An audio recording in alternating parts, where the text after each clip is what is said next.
very much in favor of the counting of points.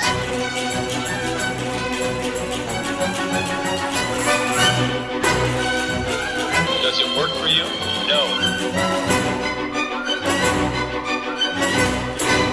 Hello, everyone, and welcome back to The Run Through, your favorite figure skating podcast where we talk about all the things that make us kiss, make us cry, and make us be as inelegant as possible at all times with the most inelegant woman in the world, straight from Canada, Kirsten Moore Towers. Indecent, really.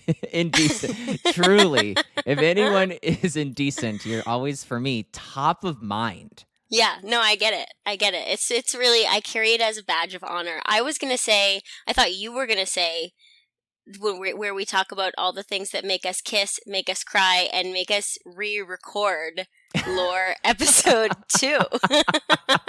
Well, that is true. So, to give everybody a little bit of background, I decided that the other night I was going to brew myself a little cup of chamomile tea, and I'd pull up all the audios, because we throw all the audio in a Google Drive.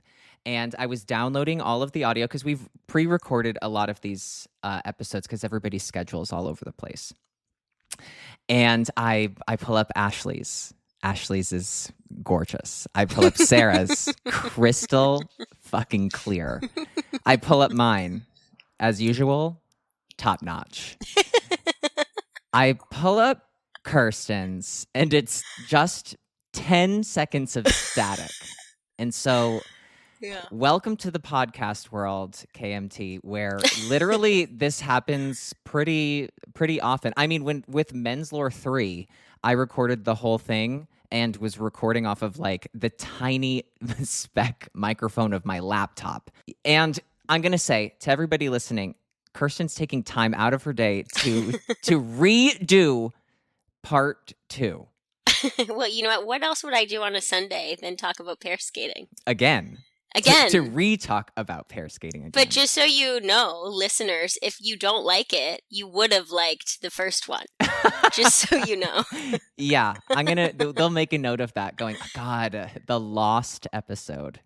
And it's a shame. I was saying to you when you were telling me that I messed up, so nicely though, it's a shame because I felt like Sarah and Ashley had some real great additions to this episode, and obviously it's just you and I, Adam, so we have no Sarah and no Ashley, so you'll have to imagine what you think their responses will be to all of these lore stories. Points. I'll tell you, no matter what I do in my life, I always imagine what Sarah and Ashley's reaction would be, so this is going to be completely natural to me. Right. Okay, should we get started? We should. And take 2. Let's. Here we go. Okay. Fingers crossed. Recording is going. Mm-hmm. So We're recording audio on multiple different fronts. We got it. This is we got great. it. Yes. And we finished Lore 1 in 1997. Am I correct? You are absolutely correct. And we finished in 97 because we were going to have 98 start with Artur Dmitriev and his new partner, as well as all of the Berezhnaya Sikharulidze and Sally Pelletier lore, which is going to take us some time because there's a lot of it. Yes. But you remember I told you that Natalia Mishkutinuk retired in lore episode 1, but Artur Dmitriev didn't.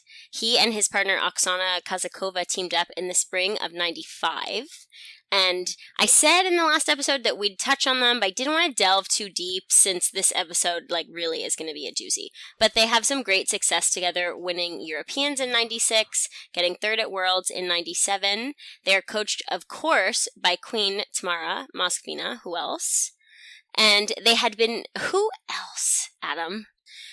They've been beaten all year by their teammates, Elena and Anton. We all know Elena and Anton, though we haven't spoken about them yet. So, as I mentioned, they've been beaten all year by their teammates, Elena and Anton, but they come away with the gold medal at the 98 Olympics after Elena and Anton fall in both the short and the long on the dismount. In the long, they fall on the dismount of their lift in the final seconds of their program. It's quite devastating, but they also had a mistake in the short where they fell on the jump. Now, there is a little bit of controversy with this second place finish, even though it looked throughout the whole year, we're talking Elena and Anton, it looked throughout the whole year that they were going to win the Olympics, and then they have these falls that are second. But some people really felt like the German team of Vogtschel and Steuer should have been second because they skated much cleaner programs. For me, I'm not too worked up about it. I think Elena and Anton are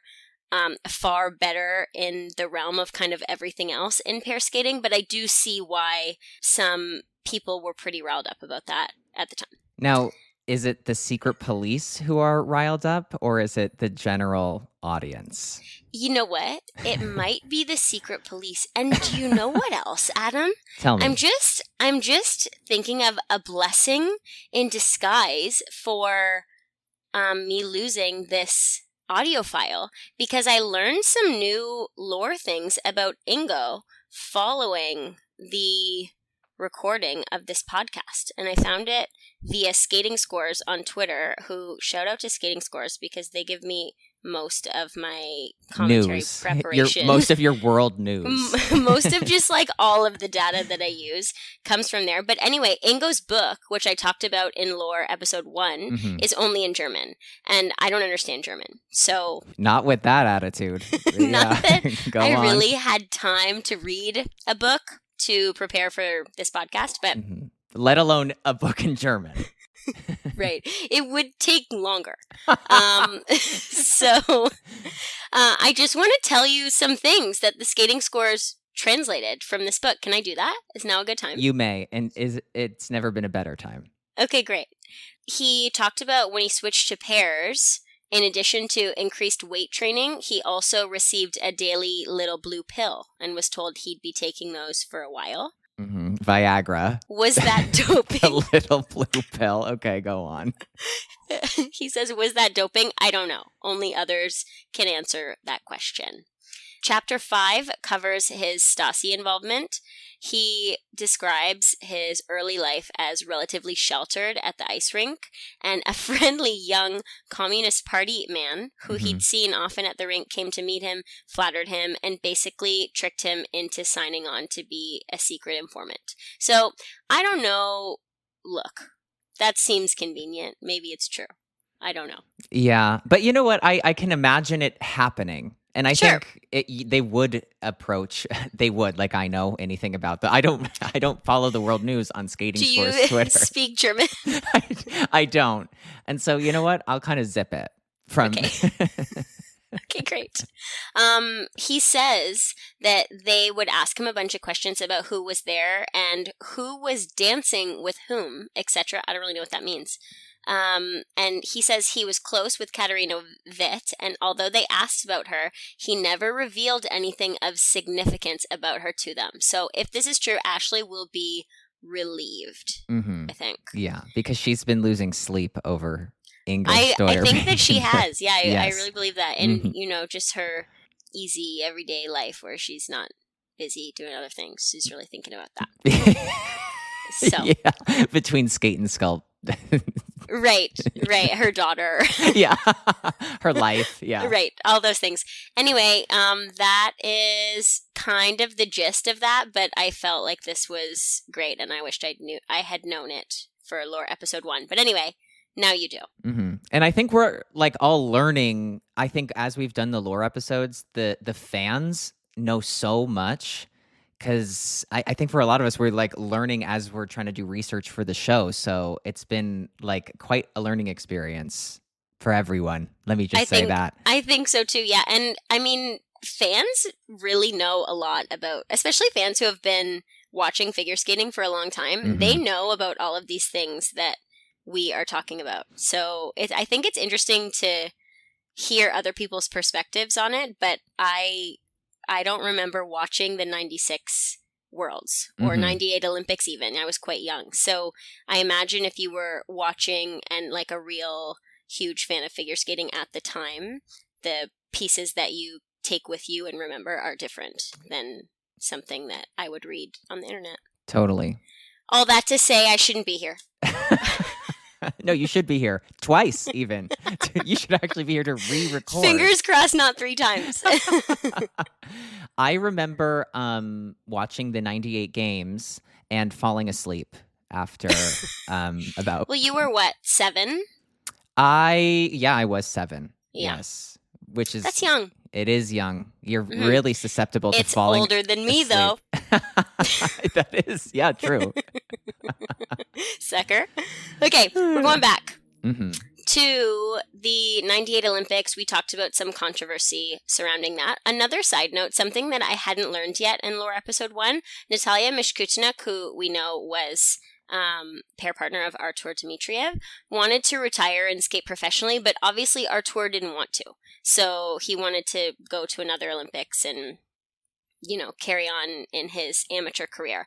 But skaters made a lot of money skating professionally at this time. We see so many teams do it and really make a good living for themselves following their competitive careers, going professional. And they had these, world professional series and all this fun stuff, but she didn't have a partner to do it with. So she married a hockey player named Craig Shepard and convinced him to be a figure skater, and they skated professionally together. Is that the craziest thing you've ever heard? It's the ultimate scam. It's the cutting edge. It is the cutting edge. Yeah. Minus wow. the Pamchenko. They might have done it. Maybe they actually, did it. Yeah. You actually don't know. I saw it throw single axel, so I actually really doubt it, but it's possible. I think the Pamchenko had to do with like a headbanger throw, triple toe underneath it, or am I thinking of Blades of Glory? No, I mean, I mixing movies? Well, my favorite moment in Blades of Glory is when they show the North Koreans doing the band move, and she like falls and then falls to her knees, and then her head rolls off. It's very realistic. It's so realistic. Yeah. Anyway, I don't think they did the Pamchenko, but she was able to like kind of make a professional career for herself with her husband. So that is, respect. Mm-hmm. We saw a lot of those like makeshift professional relationships. Totally. And we see them in dance lore too, which I learned after listening to dance lore. I didn't know that before. Mm-hmm. Shout out Michelle for teaching me so much about ice dance. Shout out Michelle. Artur becomes the first man to win gold in the Olympics with 2 different partners. First with Natalia Mishkutynyk in 92, and now with Kazakova in 98. And it is first and second place for Tamara Moskvina, with Elena and Anton in second. Of course, Dmitriev and Kazakova in first. And then in third, as I mentioned, is Votsel and Swear, who were lovely. Mm-hmm. They were lovely. Wow. Yeah, they did great. And third is great. Third is great. So is Artur he must be the first man, because the first woman is Irina. Correct. Yeah, first man to win gold in 2 different Olympics, and Irina, of course, did that.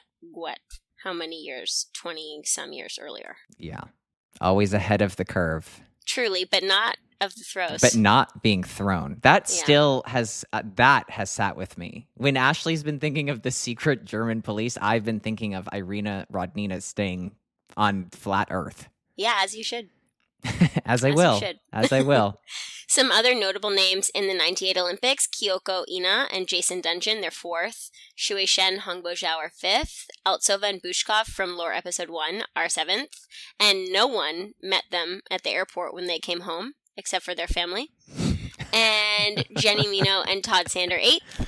Dorota Zagorska and Mary Shudik are 10th. We'll speak about them quite briefly in this episode. Let's talk about Elena Berezhnaya and Anton Sikharulidze. They first make their mark on the world scene in 97, but Elena's story begins much before that. She first competes with Oleg Shliakov for Latvia. He is incredibly abusive. He's had 7 partners in 3 years. He's notorious for losing his shit. Wow, 7 in 3 years. Yeah, that's got to tell you something. Right? Yeah. You have to want to skate pairs pretty badly to agree to skate with someone who's had 7 partners in 3 years. Because that's wild. It's a no from me.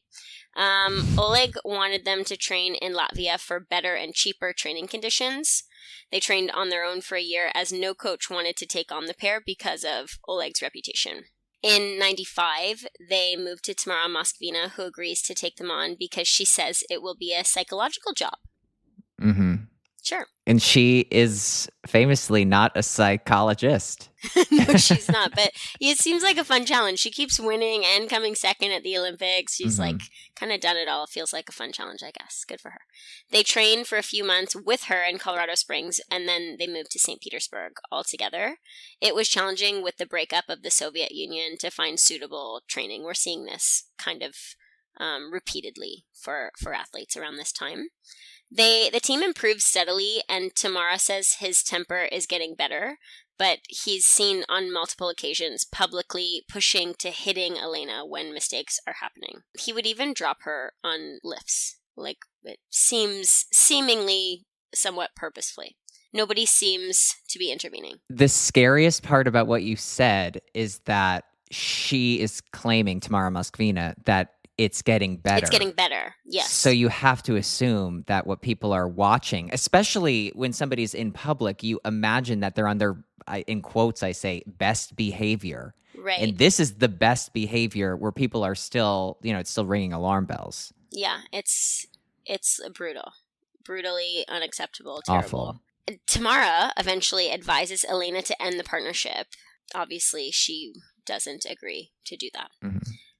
Elena starts to be more social with the training group, like Tamara's training group, and make friends, and Oleg gets increasingly jealous. Oleg and Elena live together in the same apartment. I don't believe that it was romantic, but I can neither confirm nor deny. None of my research suggests that, but I don't know. One night when the group all wants to hang out together, Elena says she can't because she's locked in the apartment that she shares with Oleg. Doesn't Anton Sikharulidze climb up the window and carry her down the apartment? It's so hot. A love story begins. That is so hot, I agree. At the end of December, Oleg demands that the team train in Riga for 3 weeks in preparation for the 96 European Championships. In January 96, they suffer a terrible accident on a side-by-side spin where Oleg's blade punctures Elena's skull. She has to have the top of her skull removed by surgeons and stitched back onto her head. She cannot speak, she has paralysis on her right side, and doctors are unsure if she will walk again. And this all happens in Latvia. This happens in Latvia. So she's not even home. No, she's not home. She's not with her family. She's not with her coach. She's with her highly, highly abusive skating partner. And his mother, apparently, because Oleg and his mother go to visit Elena in the hospital and say, everything is all right. They will be ready to go to Worlds in 1 month. And do what? That's insanity. Truly. In the meantime, Anton calls his current partner, who I'm not going to tell you who that is yet, in St. Petersburg, and tells her he does not want to skate with her anymore. He wants to be in love and be in first. I'm just kidding. He didn't say that. No, it's feeling like right now he just wants to be in love because if she's like in the hospital, he's only thinking... We don't know if she's going to walk again. Right. Never mind skating. Or speak. I mean, Truly. She doesn't know she'll have like full function of her body at this point. Right. It's a miracle. It's a miracle that she's alive. So Anton calls his current partner at Tamara's school, said he doesn't want to skate with her anymore. He's going to Elena in Latvia and to visit her in the hospital. Wow. He gets there. They start to discuss a plan to get her back to St. Petersburg, but they're worried that Oleg won't let them leave the country, which is wild. This is wild.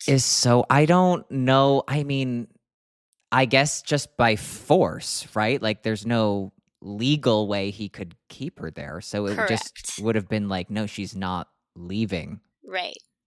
What a freak. It sounds like, the fear doesn't sound irrational. Like all the people surrounding Elena have this fear that Oleg won't let her leave, which feels like if this many people have this belief, then there has to be some validity to them thinking that's a possibility. And the injury that she sustained, it's like widely believed that it's like a complete like freak accident. Yes. Yeah. I didn't read anything and have never heard anything that led me to believe that this was done purposefully. Of course, I don't know. I can't be sure. But, I mean, he needs her to be alive. Right. Like, it's so terrible to even think that. But It's so I do awful. not believe this was done purposefully. But I can imagine if somebody is so like flippant with the way that they're treating somebody that something really serious like this could happen by accident because you're careless. Totally. Or you've lost your temper, or you've pushed it too far. Yeah. Or gross. Gross. So they start to discuss a plan to get her back to St. Petersburg. They make a secret escape to the train station. Anton, Elena, and Elena's mom. They go to the train station, they dress her in disguise, and they pretend to go for a walk with her, and they simply never go back to the hospital. Oh my God. Also, I can't believe that Elena's mother was there, and they're all afraid that her partner won't let her leave. It's wild. What? Like, it actually blows my mind. So Anton pretty much has to carry her back to St. Petersburg. Like, she's, not that long ago, they didn't think she'd walk again. So obviously this is not an easy journey for her to get from Latvia back to St. Petersburg. But she gets there. She spends her recovery time in an apartment owned by Anton's family, and slowly she's well enough to want to get back on the ice. People think Tamara is crazy for letting them skate again. She does this, can you guess, when she gets back on the ice? I mean, given the context, I feel like it has to be like a year. Also, I'd like to say, you've told me already, and I don't remember, legitimately. I was just thinking, maybe you already know, and you're just going to pretend surprised. She does this on March 15th, 1996, 2 months after her accident. Oh my God. Back on the ice. Back on the ice. In the 98 Olympics, as I mentioned, they're expected to win, but they fall on the dismount of their final lift, also fell in the short. They ultimately finish second to Kazakova and Dmitriev. Elena and Anton win 98 Worlds when Kazakova and Dmitriev retire, and actually Jenny Meno and Todd Sand are third at that World Championships. Let's talk about Jamie Salé and David Pelletier. Let's. They are a Giddy new young team from Canada, and we've seen Jamie before at the 94 Olympics, where she was the youngest Canadian competitor, and there with her partner Jason Turner. They ended their partnerships following Worlds of that season, and Jamie, unable to find a partner, returns to single skating, placing 5th at the Canadian Championships in 95. Injuries and general inconsistency in the jumping elements sort of caused her to give finding a partner one last shot. I kind of hate saying that because I hate the assumption that you don't have to be that good at jumping to be a pair skater, especially now in the world of pair skating when top level pair skaters are doing lots of jumps. But anyway, I digress. I mean, I think it's an old school mentality. Something like, so in the United States, we have these like coaching programs that we need to take. And sometimes you can either go to like a seminar, or you can like watch like online courses that have like, and seminars that have already happened. And one of them, there's a whole library of things to watch, and I needed like another credit, and I watched like the seminar from like our top synchro coaches. I was just like, I'm interested. Sure. And they were talking about how the way that the rules are changing now, these synchro skaters, instead of just like finding a way to skate with their team individually, the level is so much higher, where they need to do ice dance elements, they need to do pair skating elements, and now they need to do like singles elements, where before it was like, you can't do an axel, like, you'll be fine. Now, skating is changing in a way that like, it's like so rapidly. Totally. And to add to your point, there's a new feature this year. I've worked with synchro in like a very, very small capacity when they need help with some of the pair elements that are required. But this year, one of the new features, and I haven't studied up on it, so please don't come for me, I'm going to say it wrong, but a certain number of them have to do an axel. Yes.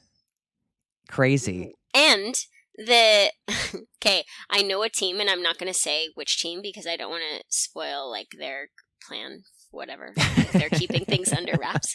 But I know a team give away their entire program. They're skating too. I'm like, what? I know a team that wants. Okay, I'll just say more than the required.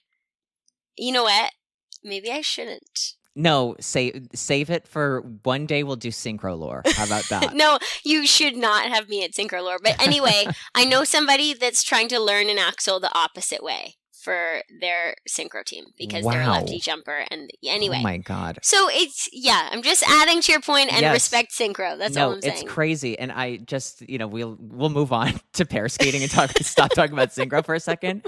But I was listening to one of the coaches on this seminar talk about how like they needed to learn how to do the death spirals and have some of the skaters on the team do the death spiral. And she's like, I just call them rotisserie chickens because they just, flop one way and then they got to go flop the other way. And I just thought that was funny. Okay. I too have felt like a rotisserie chicken in a It death was just spiral. such a perfect description. More so recently. Okay, Jamie and David.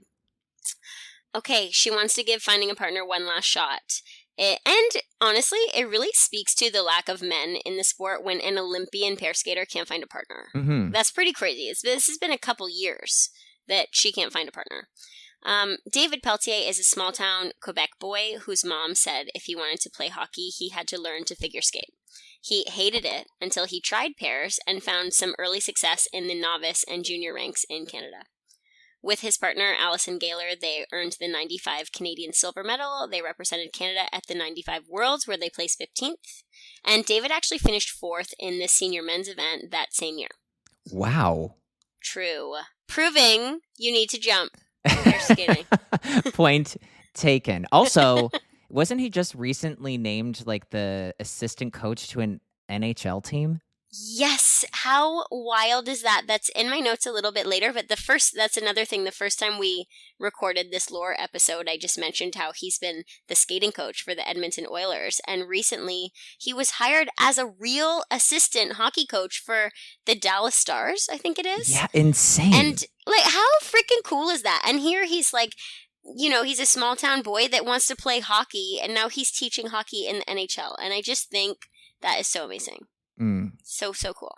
And it's because he knew how to jump. Yeah, exactly. Yes. I hear that's what he's teaching them. It's like a new strategy. Yeah, they're going to do axles the opposite way for their team. Yeah. Yeah, it makes sense to me. Me too. Okay, well, they should probably have hired us. We're next, actually. I know what icing is. I don't. If you asked me what icing, I'd be like, yeah, you can get that at anything bunt cakes. So I don't know. I prefer vanilla. Okay. Anyways, David goes through another partner, not achieving much success until the 98 Canadians. When they split, he starts looking for a new partner. In February of 98, Jamie and David try out, actually for the second time. The first time being in 96. I don't know what happened. They elected not to go for it. 1 month later, so in March of 98, she moves to a suburb of Montreal to skate with David. Early success in the 98-99 season put them on the international map, but a back injury for David forced them to withdraw from 4 continents and worlds. So they're having like a quick jump to their partnership. Their coach is Richard Gauthier. Shui Shen and Hongbo Zhao. Coached by Yao Bin. Mm-hmm. Yao Bin, you remember, is where I called out Ashley Wagner in episode 1 because she did not know what we were talking about. Yeah, no. He was a pair skater for China, coming last almost everywhere with his partner Luan Bo. In the closed society of mid-century China, they had really only pictures to learn elements, and they practiced lifts with Luan Bo being picked up off of a ringside table in a helmet and pads. And I really just want to talk about how insane this is. It's insane. I will record a video in slow motion, and then I'll slow it down even further, and then I'll use my finger on the new Apple update that I hate, trying to get it to get to a point where I can see what's happening and where the grip is and which hand is being held and how the man is moving. Like, it's just crazy that they're using photos to try to figure this out. It's really insane. And like just the idea of like, okay, why don't we just like get her up there first and then we'll figure out how we get her up there without the table second. Totally. It's so wild. if they get her up there and they've already taught her how to get down, they're doing better than me because I have. And my coaches, by the way, I'm not the first one to do this. I feel like this is a pair coach thing where you teach a new pair girl how to get up into a lift. Mm-hmm. And then she's like, how do I get down? And you're like, oh, I did it again. Oh, I would have never even. How do you get down, by the way? Well, it depends on the lift, really. Like all lifts are different, but the basic ones you start with, your lifting partner will just like bend his arms to his shoulder, and so you'll be at like a half position, and then you'll safely be on the ground. But in this particular situation, I had taught her a group 5 lift, which requires her turning on the way up, and so she has to turn to get back down, and I neglected to tell her how to do that, so I essentially just caught her out of there. Okay, I was going to say, and she's still in that lift as we record. Yeah, they're exhausted. But stamina is really improving. Yeah. But it'll make them stronger. Truly. What doesn't kill you, right? Yeah. What doesn't kill you makes you stay in a lift for a few weeks. I do want to say, I feel like, at least in my circles, this is like a common error that coaches make. Of but just anyway. like, yeah, you like focus so much on like the importance of getting up there and being safe in the position where you're like, oh yeah, well, okay, let her down. Yeah, luckily this girl was a trooper, so we were great. Mm-hmm. And I mean, the boy knew what he was doing. It was fun. Everyone was safe. Please, everyone relax. Everyone was safe. It's fine. Everyone is relaxed. We all feel in good hands. Okay, good. Great to hear. Okay, so Yao Bin says that the 1980 Worlds in Dortmund, Germany, he remembers the audience laughing at them, and among those people was, guess who, Adam? George Bush Sr. No, in Germany? Yeah, his favorite vacation spot. Dortmund.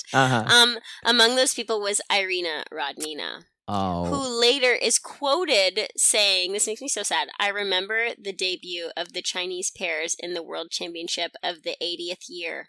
Frankly, I very much laughed. That is cruel.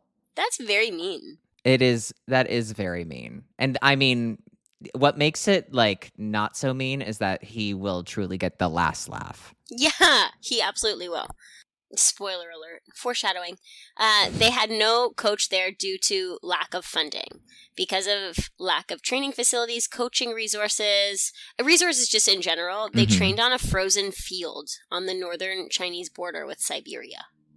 Insane. It's just so insane. I still can't even stop. I like haven't stopped thinking about them just seeing these still photos and whatever footage they could get. And then I can only imagine how like eye-opening it was to show up to these events and see these elements done in person and see the speed and see everything. Totally.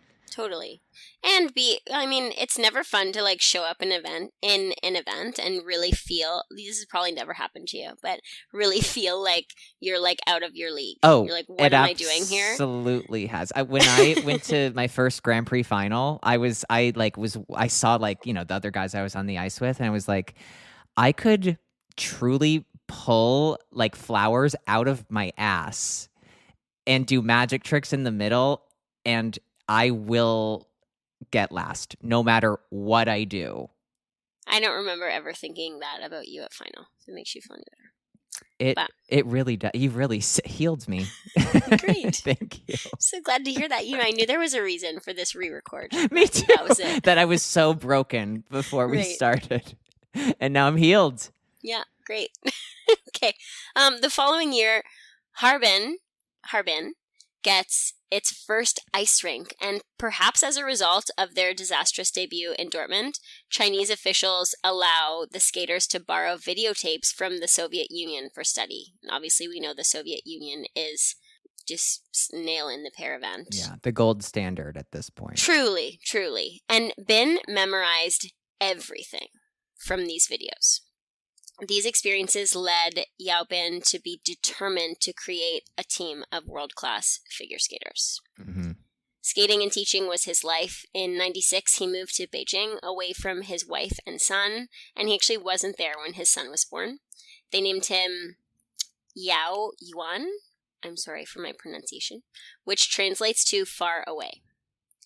They named their son Far Away? They did. Well, they named him Yao Yuan. You're right. Far That's Away would different. be. Yeah, that's... It's much more beautiful in Chinese. I mean, most like elegant words are, and then when you translate them, you're like, what? Motorboat? True. You always have to look up the other You do. meaning, This is how you know? people like end up with like, oh my God, that gorgeous Chinese symbol. And it's like, what does that mean? And it means like something truly atrocious. Right. Well, not Yao Yuan. Yeah, exactly. This means far away. They're Yeah. beautiful. Okay. In 2004, no, I'm not going to tell you this yet. I'm going to tell you when I get to 2004. Okay. Rewind. Uh-huh. Shen and Zhao are both from Harbin, China. They teamed up in 1992. Shui Shen was apparently a sickly child, and her parents put her in sport at age 8 to get stronger. There's honestly shockingly little of them online, but I read a book on these top 3 teams as a teenager, maybe even a kid. It may have been maybe too early for me to read it. I don't know. Which is, I think, called The Second Mark. Did you read this book? Yes, I did. It's like Of a important book of my childhood. One of the most important books, really. I'm sure I read it more than one time. I'm sure I I did the same. Yeah.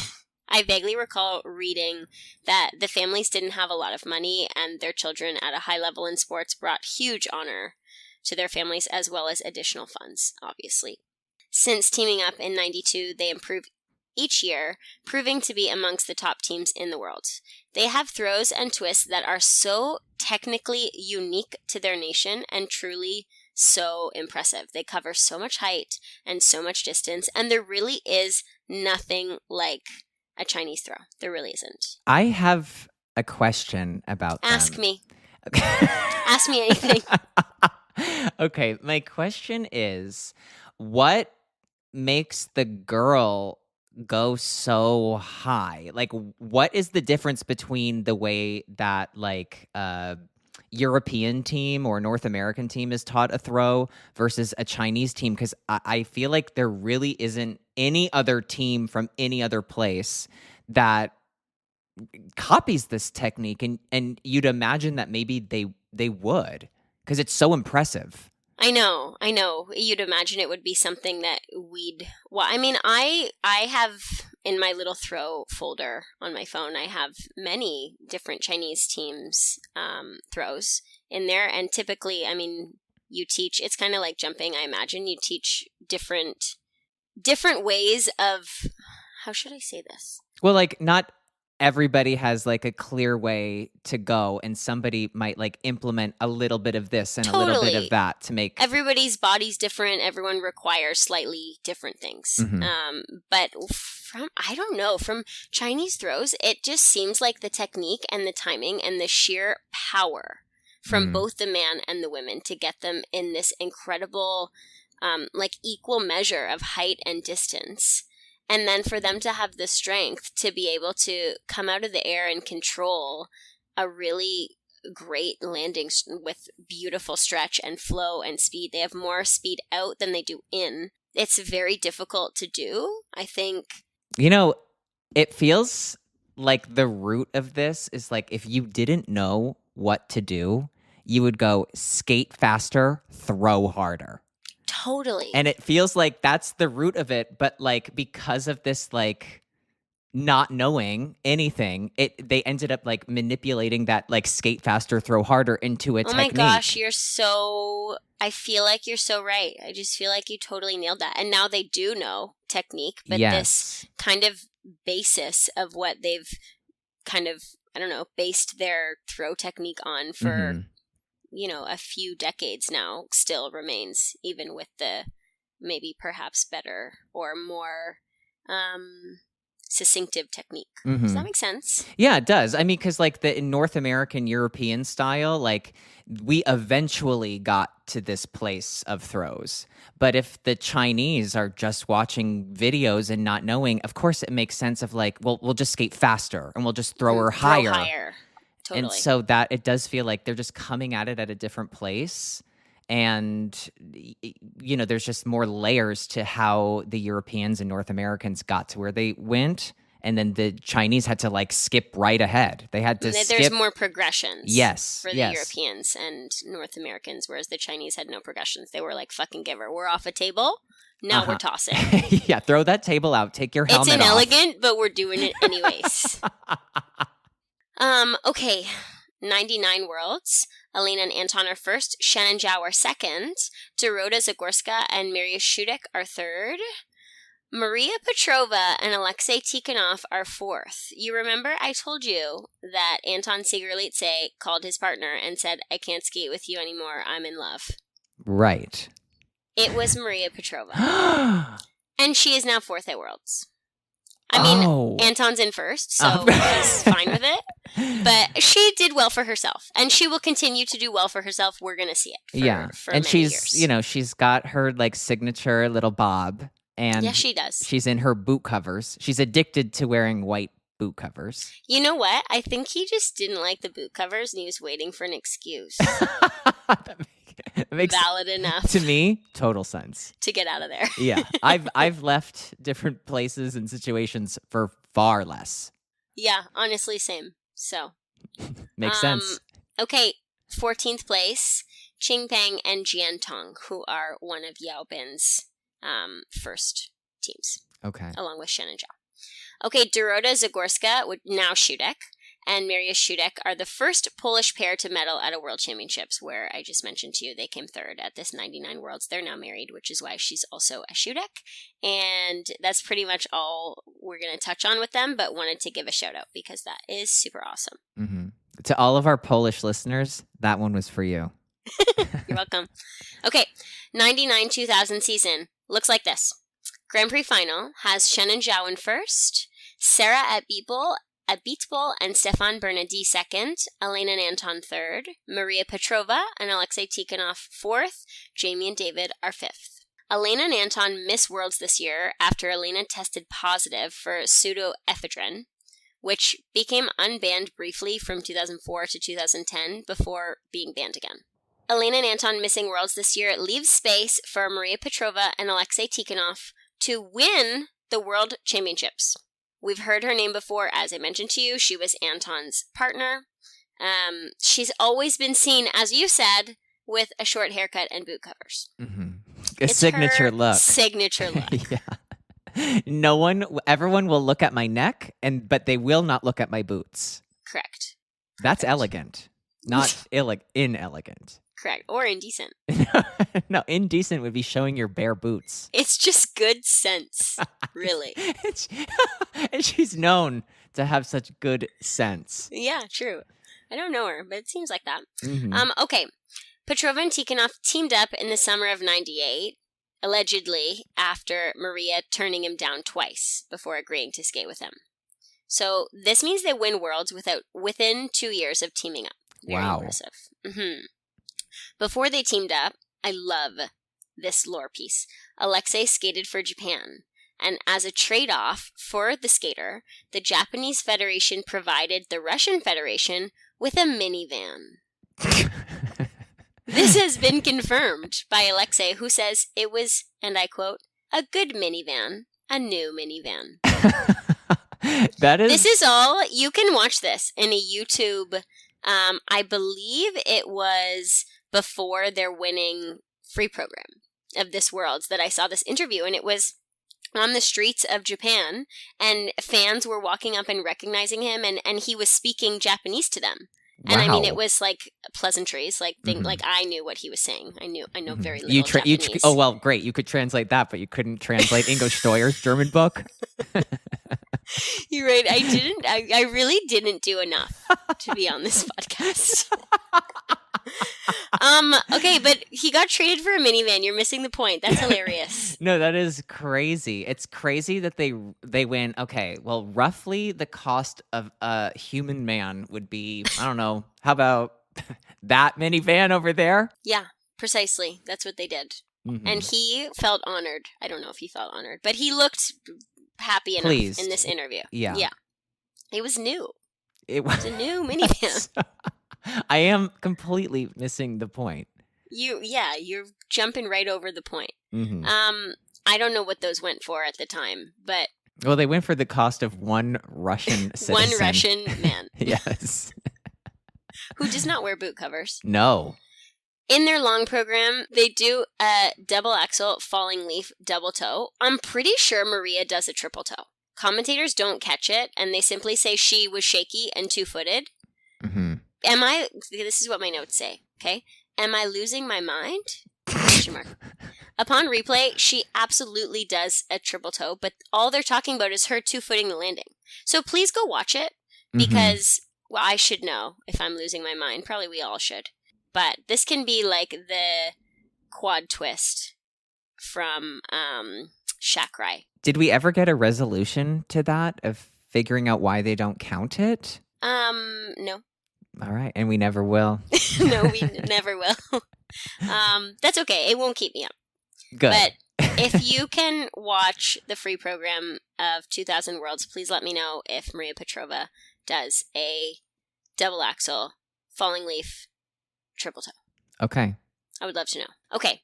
Sarah Abitbol and Stefan Bernadis, they're coached by Stanislav Leonovich. They finished third at Worlds this season after beating Elena and Anton at the Grand Prix final, where they finished second to Shen and Zhao. They team up in 92, so they've skated together for a while by the time they find themselves on the podium. Their Worlds experience is bonkers. When Bernadis says he was attacked by an unknown assailant with a razor on March 28th when he opened his hotel room door. Oh my God. It sounds to me like someone was knocking on the door, he opened the door, and this assailant attacked him with a razor. He suffered an 8-inch cut down his left forearm, which is long. 8 inches is long. It is very long. Famously. Yeah, it's incredibly long. Oh my God. So it's like a big cut.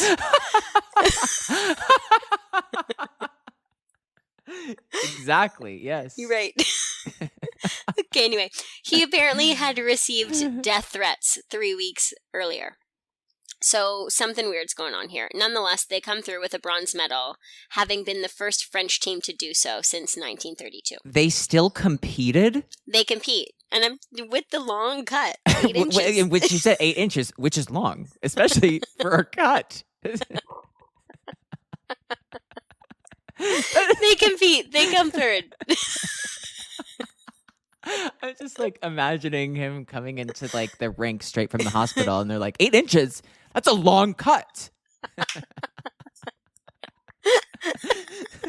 I bet you people thought that.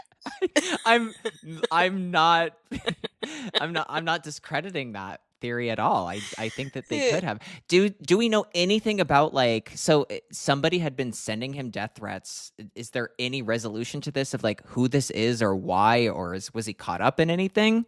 Yeah, he told the news conference he had been warned in the weeks leading up to the competition that he would die soon.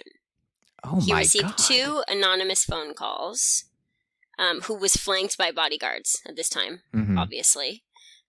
He knew someone was on the phone because he could hear them breathing. Then later, I parked my car in front of my home in Paris and found a sheet of paper with the message, "You will die soon." And I quote, "I didn't panic that much. I was not scared." Okay. The handwriting looked really childish, so I wasn't that concerned. Bernadis gave a detailed account of the attack that left him needing stitches to close the long gash. 8 inches. Long. It's long. And painkillers to make it through his 4.5 long program. Also long. That's so that is actually, of the two, the 4.5 minutes longer. Okay. The attack, however, failed to prevent them from winning France's first pair medal since 1932. I was Wow. watching TV in my room and I heard a knock on the door. When I opened it, I immediately felt something on my left arm. At first, I didn't realize what happened. Police are investigating the incident and have questioned Bernadis, who said he did not get a good look at his attacker. The French skater also tried to put an end to rumors that had begun circulating around the championships that there was no wound, or if there was, it had been self-inflicted in order to gain attention and sympathy ahead of the decisive free skate. When told of the rumors at the end of the long program, Bernadis angrily ripped off the bandage, displaying the wound to a line of television cameras. Damn. Yeah. And he went, "It's long." It's crazy. There you have it. That is very scary. Indeed. So, 2000-2001 season, we have Sally and Pelletier in first place. They win at home in Vancouver, Canada. It's amazing. It's a beautiful performance, and I will remember her throwing the teddy bear in the kiss and cry for the rest of my life. I'm sure you will too. Yeah. Green dress imprinted in my mind. Exactly. Elena and Anton are second. Shen and Zhao third. Petrova, Tikhonov fourth. Totmianina and Marinin are fifth. We're going to talk about that a little bit later on. Kyoko, Ina, and John Zimmerman are seventh. We've heard Kyoko Ina's name with her former partner, but we'll talk a little bit more about her and John. Sarah, Abitbol, and Stefan Bernadis have to withdraw from the 2001 Worlds after performing the short and finishing in 7th place, and they withdraw due to injury. The following year, they will qualify for the 2002 Olympics, but will be forced to withdraw again when Abitbol's Achilles tendon ruptures in practice. She undergoes surgery and is off the ice for 6 months. That's kind of the end of what we're going to talk about in the 2001 season, because I really want to get to the Olympics. So, in 2001-2002 off-season, Jamie and David leave their coach, Richard Gauthier, in the summer.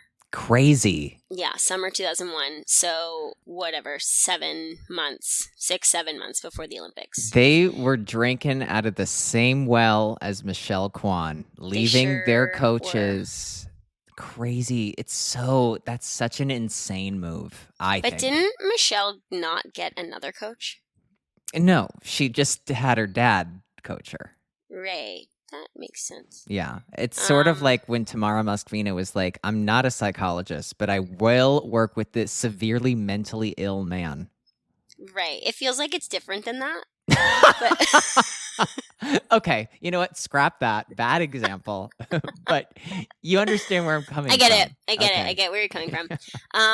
Jamie and David leave to go to a coach. So that's good news. Anyway. They apparently make the decision to change coaches and training locations to broaden their skating and improve their chances of winning the Olympics, which is strange for people because they just won Worlds. Right. So it feels like things are kind of on the right track. Do they feel like Anton and Elena are just so close behind them that there's like some gap that they want to close between them?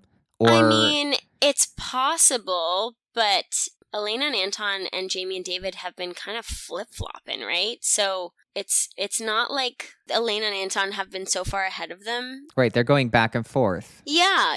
Elena and Anton certainly started they were on the podium at Olympics before Jamie and David started skating together. So, of course, they started in a more advanced place. But it feels like at the time, it wasn't one over the other. It was kind of flip-floppy. Yeah. I think. No, I think you're totally right. Like, that's how it that's how it felt at the time. I think when you like objectively look at them, if they're like both to go clean, like Jamie and David have more heart in the skating, but like the quality of the elements in the skating of Anton and Elena is, superior.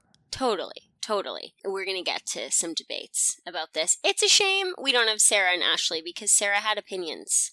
She did. On this, but we can tell the group her opinions if we feel like that makes sense. If I remember what her opinions were, I will say them. Perfect.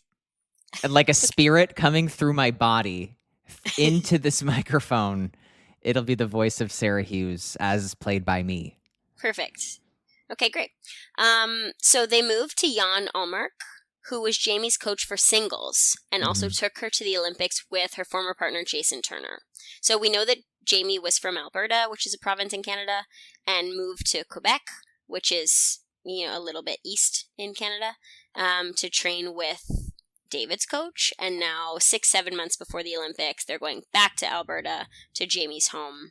They add that the added comfort of being in a familiar surrounding or familiar surroundings will help them through the next few months as they prepare for Olympics, but they also say they don't want to share the real personal reasons. Mm-hmm. So David says, and I quote, he's comfortable with the move and he's sleeping good at night. Can't argue with a good night's sleep. You can't. And I will say Richard Gauthier was my coach for a number of years. I don't know the reason. Well, you know what? I think the Olympics makes people insane. Yeah. Like, even the most sane person. Sometimes I'll, like, look back at the things that, like, I've said or done, like, in that period of time in my life, and I'm like, that's what an insane person would do. Yes. Yeah, I feel that. The first couple, I did okay. The last one is like a fever dream. I don't know that person. That's long. I actually try to forget about it. Uh-huh. It doesn't exist. So I get it. I get it. Yeah. But I mean, their decision seemingly works out for them. We're going to talk about it. Right. So, in the Grand Prix season, 2001, Jamie and David win both of their Grand Prix, Skate America and Skate Canada. Elena and Anton win both of their Grand Prix, Trophy La Ligue and Cup of Russia, and Shen and Zhao win both of their Grand Prix, Sparkassin Cup on ice. My favorite show. It's not a show. It's a Grand Prix. Come on. That's right. Grand Prix final. So we have these 3 top teams in the world who have both won both of their Grand Prix. Final looks like this. First, Jamie and David. Second, Elena Anton. Third, Shen and Zhao. They've not only beaten them at the World Championships, they beat them at the Grand Prix final in the lead up to the Olympics. Correct. It's looking like a real possibility that they can win the Olympics. So we're in Salt Lake City. We're in the United States of America, the US of A, as they say.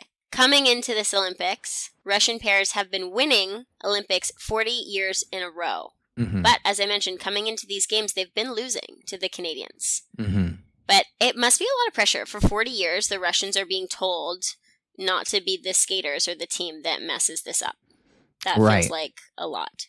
And they start with that like grand tradition of the Protopopovs with their back-to-back Olympic golds. And drinking their pee. They're going to do anything to they're win. going, pee. And that's, right, of course, you don't want to be the team that like ends the legacy. And you've mentioned in another lore episode that like Tamara Moskvina famously was scared of another Canadian pair team at one point. Totally. This feels like something that Russian athletes and coaches take very seriously. It's like a really big point of pride for them to continue this legacy. So short programs happen. They're pretty good. Jamie and David fall on the ending position. Mm-hmm. But otherwise, they've skated a really solid short program, and we're like not really sure if this is going to have any effect on the judging. He kind of puts her in a dip and then they fall down and she's laughing. Like we're not having like any Barbara Fusar-Poli moments. Like they're laughing. They think it's funny that this has happened. Like, and the program itself was like completely solid. Totally. It's just a funny like moment, but it also like takes, I think for them, like the fear of like, how are we being perceived or like what's going to happen of like, what are the judges thinking at this point? And it's like, well, you fell on your ending possession and the Russians didn't. So, okay, you'll be second. And so it almost sets them up to be like, we have no expectations of how it might play out. That's right. And I mean, they can also kind of use, like to add to what you're saying, they can kind of use that for even like the mental side of it. Like we're second to the Russians because we fell on our ending. In the free, of the top 3 in the short, which is Elena Anton, Jamie and David, and Shen and Zhao, whoever wins the free will win the event. So that makes for an exciting evening of figure skating. Sandra Bezic says, who is commentating, she says it doesn't really matter because anyone in the top 3 can win the Olympics if they win the free. So I've just told you that, but I learned it from the great Sandra Bezic, so believe me. I do, and I believe Sandra. And I believe all women, actually. I'd like to put that out there. Okay, well, that's great. Good to know. It's long. I can't stop thinking about that. And I believed you, so it just kind of reiterates my point. Right. Yes. No, I get it. Relevant point. Okay. These two teams, Canada and Russia, are so well matched that it is so exciting to watch, and they both have amazing material. On the 6-minute warm-up of the free program, in the last minute, Jamie and Anton collide, and it's bad. Jamie goes down. 17,000 people in this building are gasp. Anton goes spinning. So, like, Anton's obviously a much bigger human than Jamie, and the force of the crash is enough to send him, like, kind of spinning out. Anton literally comes over to pick up Jamie. I don't know, Anton, he seems like a solid guy. Respect. I remember this happening, and it was very, like, nobody was being, like, pushy. It was just a freak sort of accident. Jamie was going into, I think she was skating backwards into, like, she probably was going to do, like, a double toe. So I don't know. She was going into a jump. I assume that she would have warmed up the triple already, and she was just, like, doing a double to get her legs under her. And Elena and Anton were together. Wish you could see my Zoom, because I'm showing you how it happened. And they're backwards, they go to step forwards, and that's when Anton and Jamie collide. So it really does appear like no one saw anyone. So Anton comes to pick her up, and then David takes over. He's, like, picking her up. The doctor comes to attend to her, and Jan, their coach, says, "Get lost. We have a warm-up. This is the Olympics." Jamie and David will skate third, so they have some time to collect themselves. Anton's arm is hurting.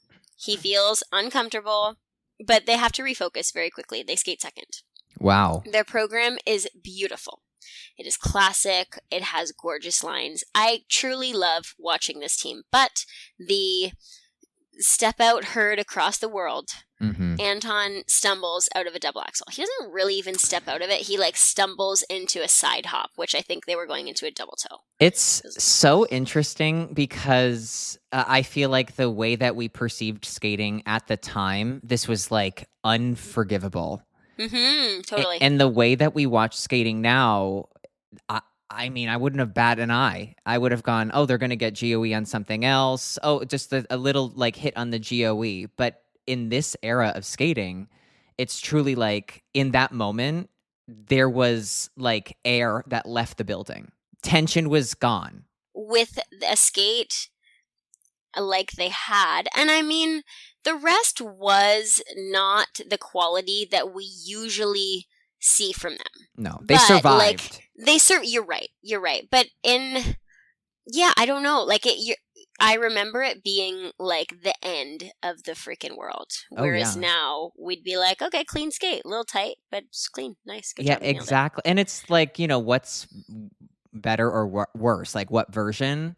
But I think, like, the version of, like, the perfect skate and the emotion is, like, what appeals to a general audience. I mean, it's what got me into skating, is, like, the appeal of, like, these amazing performances and, like, the cleanliness of them. Yeah. And you're right. It was just, like, it wasn't up to their, like, perfect standard. They did everything very well. But it was, like, scratchy landings on the throws and that little step out where it was just, like, the door is wide open.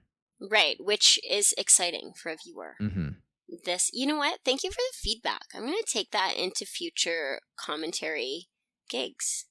Please. That one's free. The next ones I'll edit out and you have to pay for. Patreon. And Q ad. Q ad. The ads are getting really good, by the way.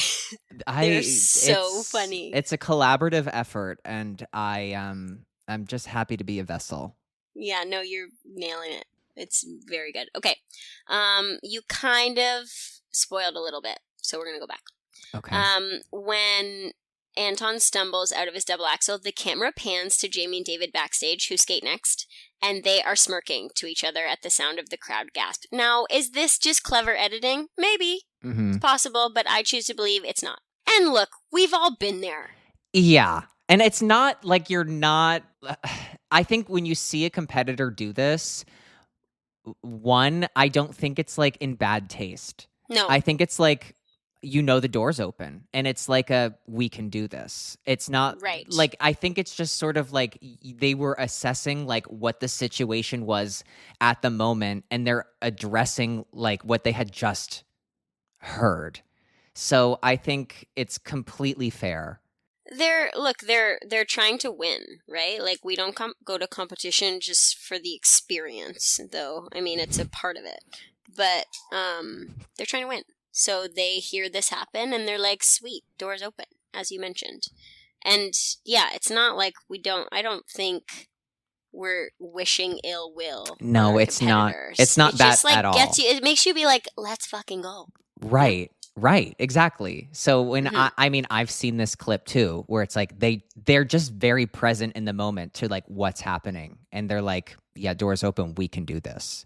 Totally. Though I will say, and like this is separate of this experience and more just like drawing from my own personal, and I'm sure you can relate to this, where if you go into like, for example, I went into an Olympic qualifier in 2018 as like an extreme underdog, and expected and like set myself up for and trained for weeks and months and whatever to hear the team before me come out and have this huge score, and then to know how to respond to that and still do my job.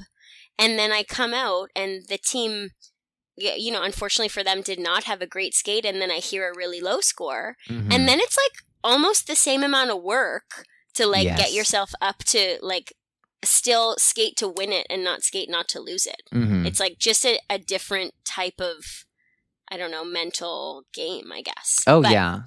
I mean, all that to say, this feels very normal when I see this clip. No, it feels very normal. I even, like, from my own experiences, have had moments where it's like I'm backstage and I hear somebody score, and I'm like, no, I know that I can get that. I know that I can beat that score. And it just like locks you. And I think like you can be locked in either way of like, Totally. if it's so big and you like have never gotten that score before, you're like, all right, like it's really time to go. Like, you don't know how the judges are judging and, whatever. But like, oh yeah, scores are high today. I heard scores are high today. Exactly. I mean, when especially like at like these like national championships, like I feel like everyone's national championships, like the scores can be like inflated. Mm-hmm. And so I remember like hearing scores from like other competitors of mine, and I'd always remind myself, I'd be like, you have no idea what kind of score you'll get if you go out there. So it's like these numbers are irrelevant to you. Totally. And yeah, it's all a part of, I think, the mental aspect of competing and like the different avenues and training you have to prepare yourself for any situation. So we see them smirk. They're thinking the door's open, exactly as you mentioned.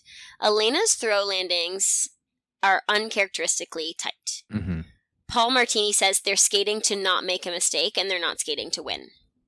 The judges' marks are underwhelming. They're getting 5.7s for technical, but they're getting lots of 5.9s for artistic impression. Anton refuses his post-skate media, which is illegal. I don't know at the time, but now we're not allowed to do that. The police were called. It's illegal. Rumored he went to jail. Yeah. You can't do that. He served time, yes.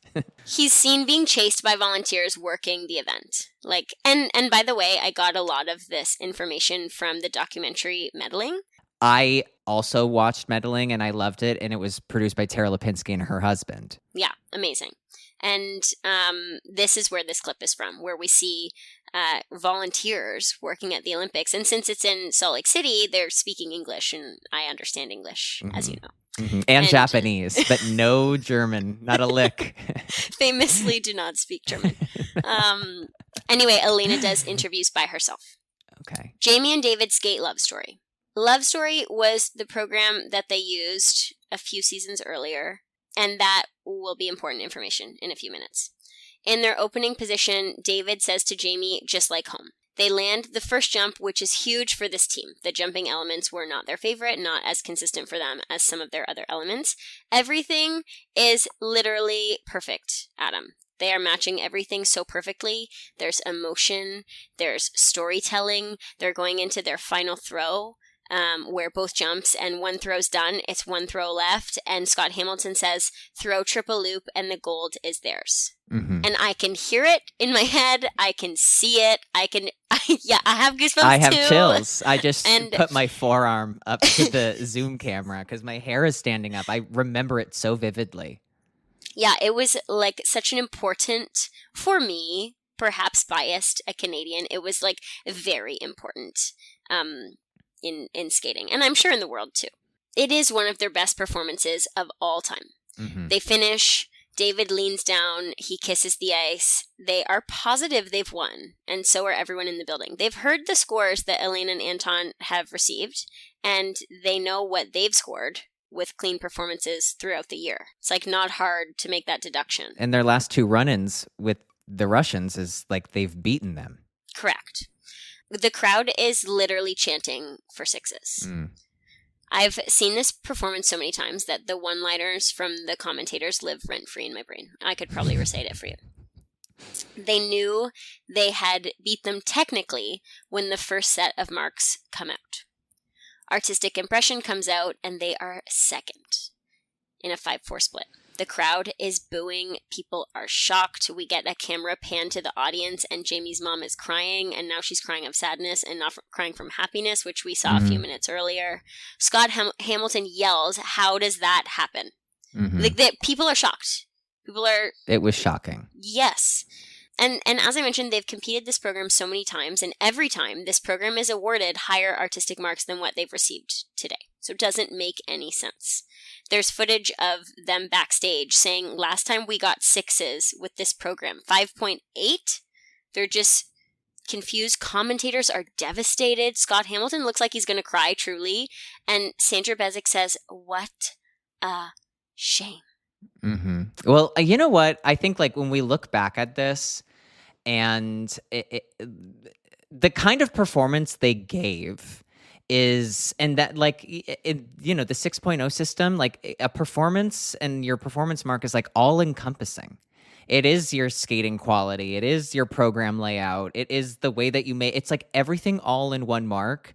And this program is like arguably like a 6.0. It's the Olympic skate of the competition. And I think like if we look at it through like today's lens, it's not impossible to think that like, no, the Russians just would have won because of the way of the quality and the transitions that they have are like more unique. And I think like in medling, David really talks about this of saying that like we weren't doing the most difficult programs like transition wise, but we had to, in this like day and age, focus on the emotion and how do you make people feel. And so it's totally different like what's expected of skaters now. I prefer it like this, where it was like, you know, I got goosebumps when you were describing the last throw of their program. Like it's insane. And yes, well, I'm gonna get there. Jan Allmark says to them, "You did a gold medal performance, but you're getting silver tonight." Jose Picard, who was the coach of Isabelle Bresser and Lloyd Eisler, she will in Lore 3 coach Diana Stellato-Dudek and Maxime Deschamps, is seen crying and hugging Dave. Crying. I've never seen this woman cry. Mm-hmm. Well, it feels like a lot of people have if she was doing it backstage at the Olympics. She's hugging Dave, saying, "You were the best tonight, and don't you forget it." Tracy Wilson comes up to Jamie. She's like rushing on her way by, and she says, "You did it. You did it." Sandra is baffled. There's a general consensus that Elena and Anton's program is more difficult in terms of its intricacy. Listen, it was. Right. Sure. And like I said, like this program would outscore that like Jamie and David's today, given the current judging system we have now, because the transitions would have been higher. The program layout is more intricate, but that's not what was expected of the skaters at the time. It was expected that you put on a perfect performance, and they did. Mm-hmm. Mm-hmm. And we see now, I think, more often than we maybe saw then, sometimes the skate of the night doesn't win. Mm-hmm. Often, the skate of the night doesn't win. Whereas, you know, on this night, they were the skate of the night, and it was an uproar that they didn't win. I just, like... Elena says, the second mark is about how beautiful your program looks. I didn't like the Canadians' performance at all. Okay. Shady. Tamara says, to speak about Love Story, I didn't see much love. Mm-hmm. Anton criticizes them for bringing this program back because how easy it must be to do it for so long. So this is an interesting point for me because it is fairly common in pairs nowadays. I mean, maybe common is not the right word. Maybe it's not common, but it's not frowned upon. Like if you have a program that is working and maybe you didn't get as much out of it as you think that you could have, or, you know, there are a myriad of reasons to bring a program back, and teams I don't think get penalized for that. Like sometimes it's encouraged. I don't know. I think back in the day, it was kind of frowned upon to sounds like it. To go back. Like if a program wasn't working, it was like a better idea to just get another new one. But I think like today, it's way more acceptable to repeat a program. And personally, I believe that like when you go to an Olympics, yes, it's like all of the skating community is like watching you skate and whatever. But for the majority of the people watching, it's like your introduction to who you are to them. And I feel that like if you have like material that's like the best material you've ever put together, yeah, that's what you should present to the world. Right. That makes sense to me. And when I'm so glad. You nailed it. When we recorded this the first time, Sarah asked me, I think something to the effect of if I agree, and really put me on the spot, especially because I don't, believe it or not, I don't think about this competition result very often in my life.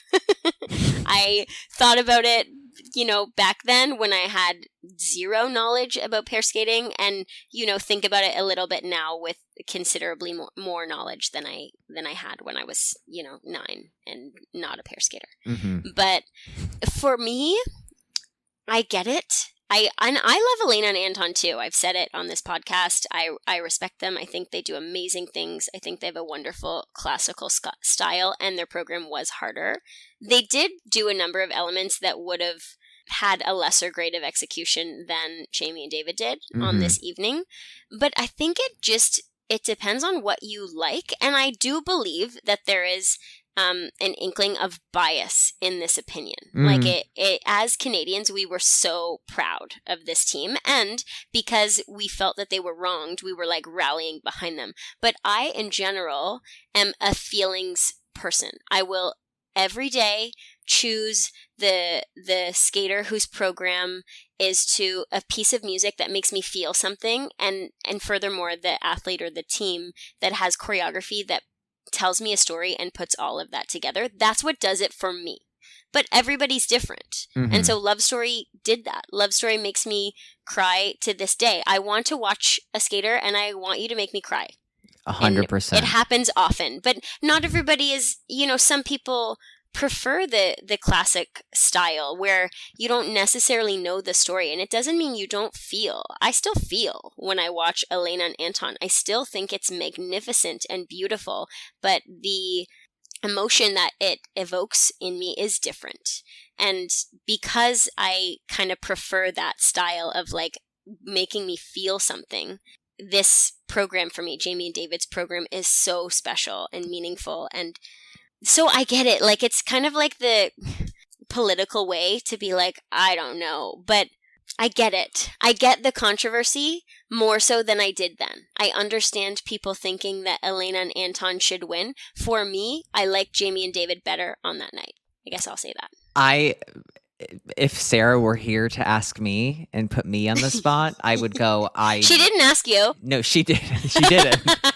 But I think that I can see the argument for why they should be ahead. And if you put everything into context, given the short programs, the Russians would have been a few points ahead, and their small mistake in the free skate maybe wouldn't have affected them. They would have lost the free skate or whatever.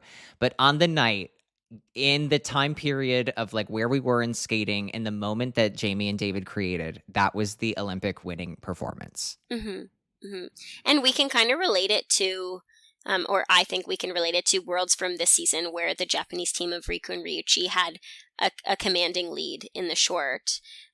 For me, they did not have the free skate of the evening. I think they still won the free. And look, please don't come for me. I am a Riku and Ryuichi stan just like everyone else. Okay, I was just saying on that night, for me, Minerva and Nikita had the skate of the night, but it wasn't enough to overtake the lead that deservedly Riku and Ryuichi had in the short. And you're right, maybe it would have been that kind of a situation.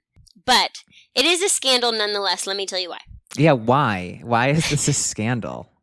After the medal ceremony, Jamie and David are taking their victory lap, and a French-Canadian CBC commentator waves him over, and angrily says, "It's the French judge, it's the French judge." The general consensus is a lot of people backstage are pissed. Enter Marie-Reine Legogne. Marie is one of the youngest judges and already on her second Olympics. Nicknamed Queenie because Marie-Reine means queen in French. She's explained as being quite dramatic, fashionable, and a little crazy. Okay, sounds like every French person. Persian? Every French person. I'm just kidding. I said same, but nobody describes me as fashionable. But you could give me 1 and 3 in that. 1 and 3 is enough. You're right. I always call you Kirsten. You mean Queenie? What a horrible I expect nickname. that moving forward. Yeah. Well, next up in Paris Lore 3 is our favorite person, Queenie. Dramatic and a little crazy. Anyway. Who isn't? Go on. She says, who isn't in this sport? Yeah. She says immediately upon arriving in Salt Lake City, she felt a bad vibe. Was she the bad vibe? I think so.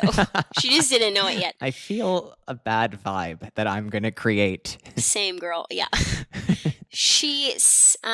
People were talking about the French judge as the swing judge, she says. She is saying this.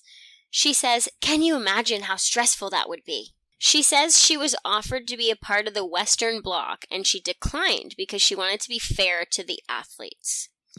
She says she decided to have the Russian parent first because they had a new program. And Anton made a mistake, but you're not judging only 2 seconds of a performance. Okay. Right. You're judging a new program. Right. We go back to this press conference. Reporter asks Elena and Anton to tell them why this was a gold medal performance. And Anton says into the mic, yes, it's because we have a gold medal. Which is funny. And look, this is not their fault. No. This is terrible for them. It's not their fault. What do you want them to say? Because now in this Olympic event, they are now like the villains. After having truly done like an Olympic skate that is very something to be proud of. Right. Jamie and David go back to Canada House following the press conference, and they see their families. Everyone starts singing "O Canada" for them when they walk in the building, as if they would have heard if they won the Olympic gold medal on the podium. Now, Canada House, for those who don't know, is a house at the Olympics where families of Canadian athletes and friends of Canadian athletes can go, and it can be a meeting place because athletes stay in an Olympic village at the Olympics. There's no press allowed there. There's no family allowed there. Oftentimes, there's no coaches allowed there. So it really is just like a safe space for athletes to unwind and prepare and rest and all that good stuff. But oftentimes the skaters, the athletes, families attend the games, and Canada House is a really fun place to meet up with them, especially when you're done competing. So this is where everyone in there, it's packed, is singing "O Canada." David gets on the mic in Canada House and he says, "No tears. It's not a funeral. The next person that tells me I got robbed, I'm going to kick his ass into next week. We didn't get robbed. It's up to 9 people. They thought we were second best." Damn. Just so everyone knows, I held the fake mic up to my face. Just going to explain that. And I do have a mic to my face already. That felt necessary. Yeah, but you didn't have the mic from the imaginary Canada House in front of your Which mouth. I thought you needed to get the full picture. Yes. Marie, the judge, Queenie. Queenie, you mean? Queenie. Marie? Oh, you mean Queenie. She doesn't understand. She says, it was very close, but it was not a scandal. And then she says, and suddenly, I feel very bad. Marie gets to the lobby of the hotel, and she runs to Sally Ann Stapleford, who's a former ISU Technical Committee chairperson. She says, I was wrong. I was made to judge this way and have the Russians first. She admits Didier Gaege made her do it. And then shit hits the fan. Didier has a bad reputation. We've heard about this a lot in dance lore. He could be seen saying at the 98 Olympics that the French team of Anasina and Pézerat would be third because their politics are better. A crazy thing to say. And continued saying dumb shit all through my career too. So this is lasting a long time. She says she didn't cheat. She was the whistleblower. Since the Soviet Union broke apart, listen to this. Sorry, go Julian Assange. What? He's a famous whistleblower in the United States. Never mind. Yeah. That. I meant Queenie. Okay, listen to this. Since the Soviet Union broke apart, one panel of 9 judges can have 4 or even 5 judges that used to be from one nation. Yeah, it doesn't feel Is that fair. Wild to everybody else? Yeah, it is wild because most of those, are Soviet area judges. So it feels like they're all going to be voting in the same way. And especially the Soviet Union didn't break apart that long ago. Block judging becomes a thing. We see Tracy Wilson talk about it a lot. People are whining and dining each other to discuss who they think is best. The following day, in the judges' meeting, it's a media frenzy, and the referee says that some judges have been dishonest. Marie bursts into tears. She's saying she felt pressured. Any innocent person would. Isn't that crazy, Town? She says that she was pressured by Didier, and she's asking for help. So this is like a roundtable discussion. She's asking these people for help. This is cuckoo, crazy, bananas, bonkers. Yes. Octavio Cinquanta, who is the president of the ISU at the time, gets on the podium at a press conference and essentially says they'll have more updates in a few weeks when they have their council meeting. He's just trying to sweep this shit under the rug, get on with it. Not address it at all. No. The Canadian Olympic Committee files an appeal right away and demands immediate action based on the evidence that has come forward. Paul Martini says he's not shocked at all that Didier's name is a part of this, which is sad, honestly. If he's at all surprised, it's that he had the audacity to do it at the Olympic Games. Mm-hmm. Octavio asks Marie Wren point blank. We see footage of her driving to his hotel and getting out of the car. He asks her point blank. She denies the accusation. So he gets to a press conference and quite angrily and defensively, his back is up. He says, I have an accusation and I have a denial. What do you want me to do? It's investigate, probably. Queenie has acquired a lawyer. A lawyer? This is Je m'appelle Queenie. He knows French. Thank you. And the lawyer's talking to the press. She's no longer talking to press. Uh-huh. She's claiming that in her emotional state, she cracked, and everyone led her to say what they wanted her to say. Been there. I should have used that excuse more often. Yeah. I cracked. I felt like I was led to that response. Uh-huh. There's a French dance team in the event, as we know, from Michelle. And there's no French judge. So obviously, speculation arises that they're making a trade. Mm-hmm. In fact, the only skating event with a French judge is the pair event. So it's their only option. The only opportunity they have to make some sort of deal or play for themselves. Mm-hmm. Yeah. I'm not going to get into the involvement with the dance event because we heard about it already. But eventually, after hard evidence is found, the Canadians are awarded a gold medal while the Russians will also keep theirs. Ultimately, it's great, but the moment's over. Okay, Alamzan Tikhonov was found to have had phone calls with Marina Anasina, among other things. We heard about this. He's arrested. He's put in jail in Venice, Italy. Moving on. This has happened before. Jean Senft is a Canadian judge, and she had witnessed this happening firsthand in the past. She was not in Salt Lake. Mm-hmm. And when she witnessed this, she told the referee. The referee says he can't do anything with no proof. Jean says, well, I'm going to get proof. She goes to a spy shop, which is apparently a thing, and gets a pen that's also a recording device. Oh. Can we get those nowadays? Is that a thing? You can get anything you want. You can Amazon anything. It'll be here in 2 days. Free You're right. shipping. Yeah. You're right. You're not Okay. looking hard enough. Yeah. No, I haven't looked at all, actually. I should have done that research, too, before this. I had 2 chances. Googling spy shop near me. No, I don't want to go. I don't want to be seen there. I just wanted to Amazon it. You know what I mean? Mm-hmm. Yes. Okay.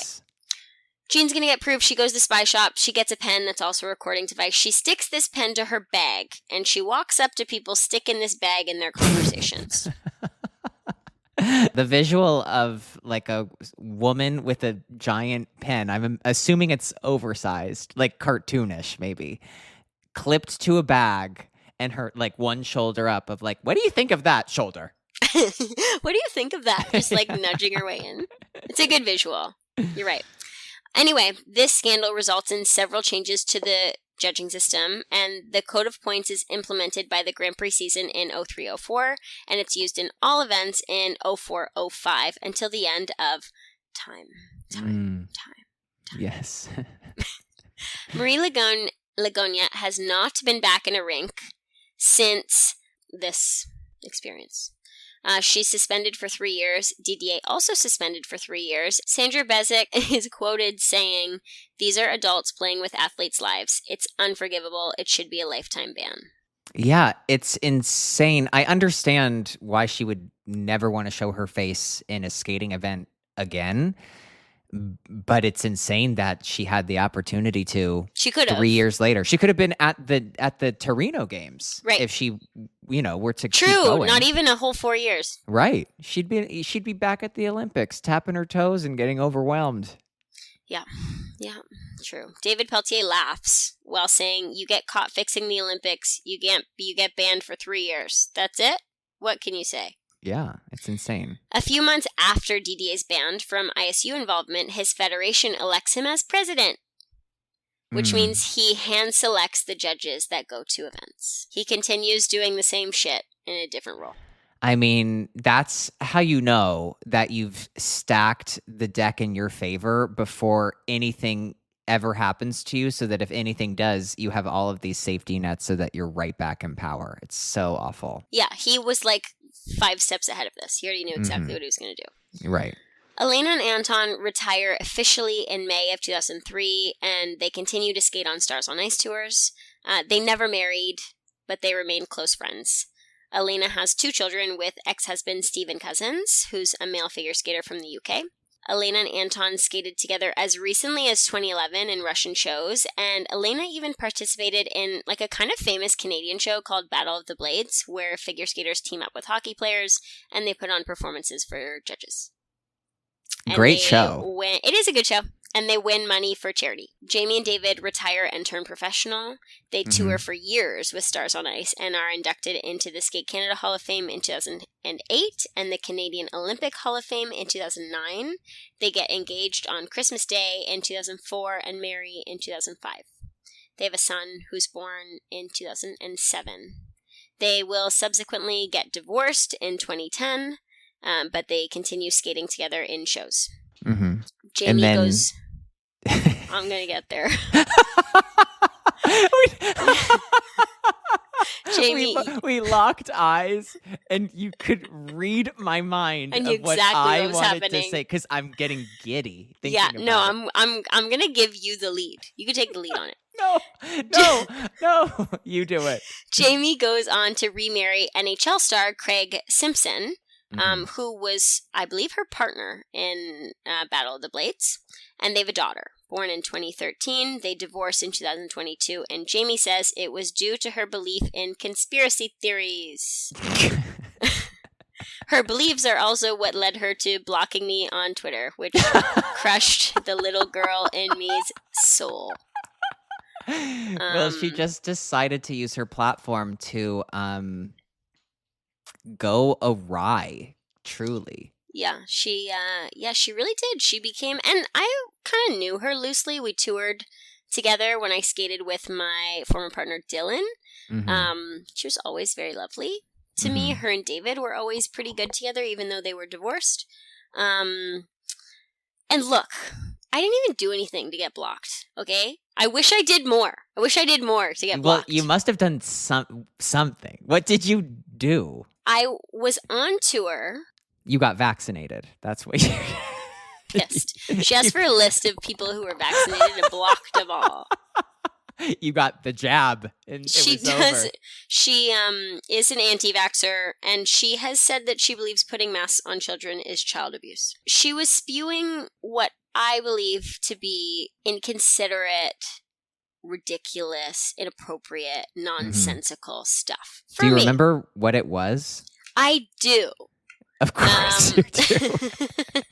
I do. Uh-huh. It was a trans man, I believe it was, on the front page of a magazine. And she reposted it, and she just put the puking emoji like a million times. And so that felt hurtful to a lot of people, in particular a large demographic of her friends. So this is shitty just in general, but a lot of people that really like her and respect her, you know, that's gonna hurt them. So, and there were other things. It would look. No, I remember. Listen, you don't need to like defend yourself in this, because I remember being like, "Is she hacked? Like, what was going on?" Like, it was absolutely insanity. Tony just sneezed. He actually needs the vaccine. Don't call Jamie. Don't call Jamie.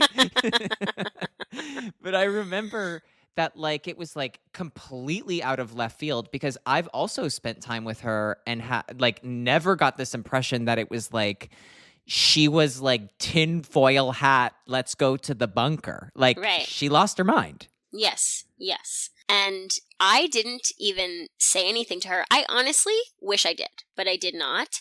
But somebody, a friend, a mutual friend of the two of us who was, I think, on tour with me at the time or involved in production of the tour. I can't remember exactly who wrote this tweet, but they wrote an extremely eloquent and respectful kind of retort to this tweet that she had made, and I liked it. Oh, wow. And I got blocked for liking it. And I just couldn't. Anyway. So I can't tell you what she's up to now. I don't know. I'm blocked. So.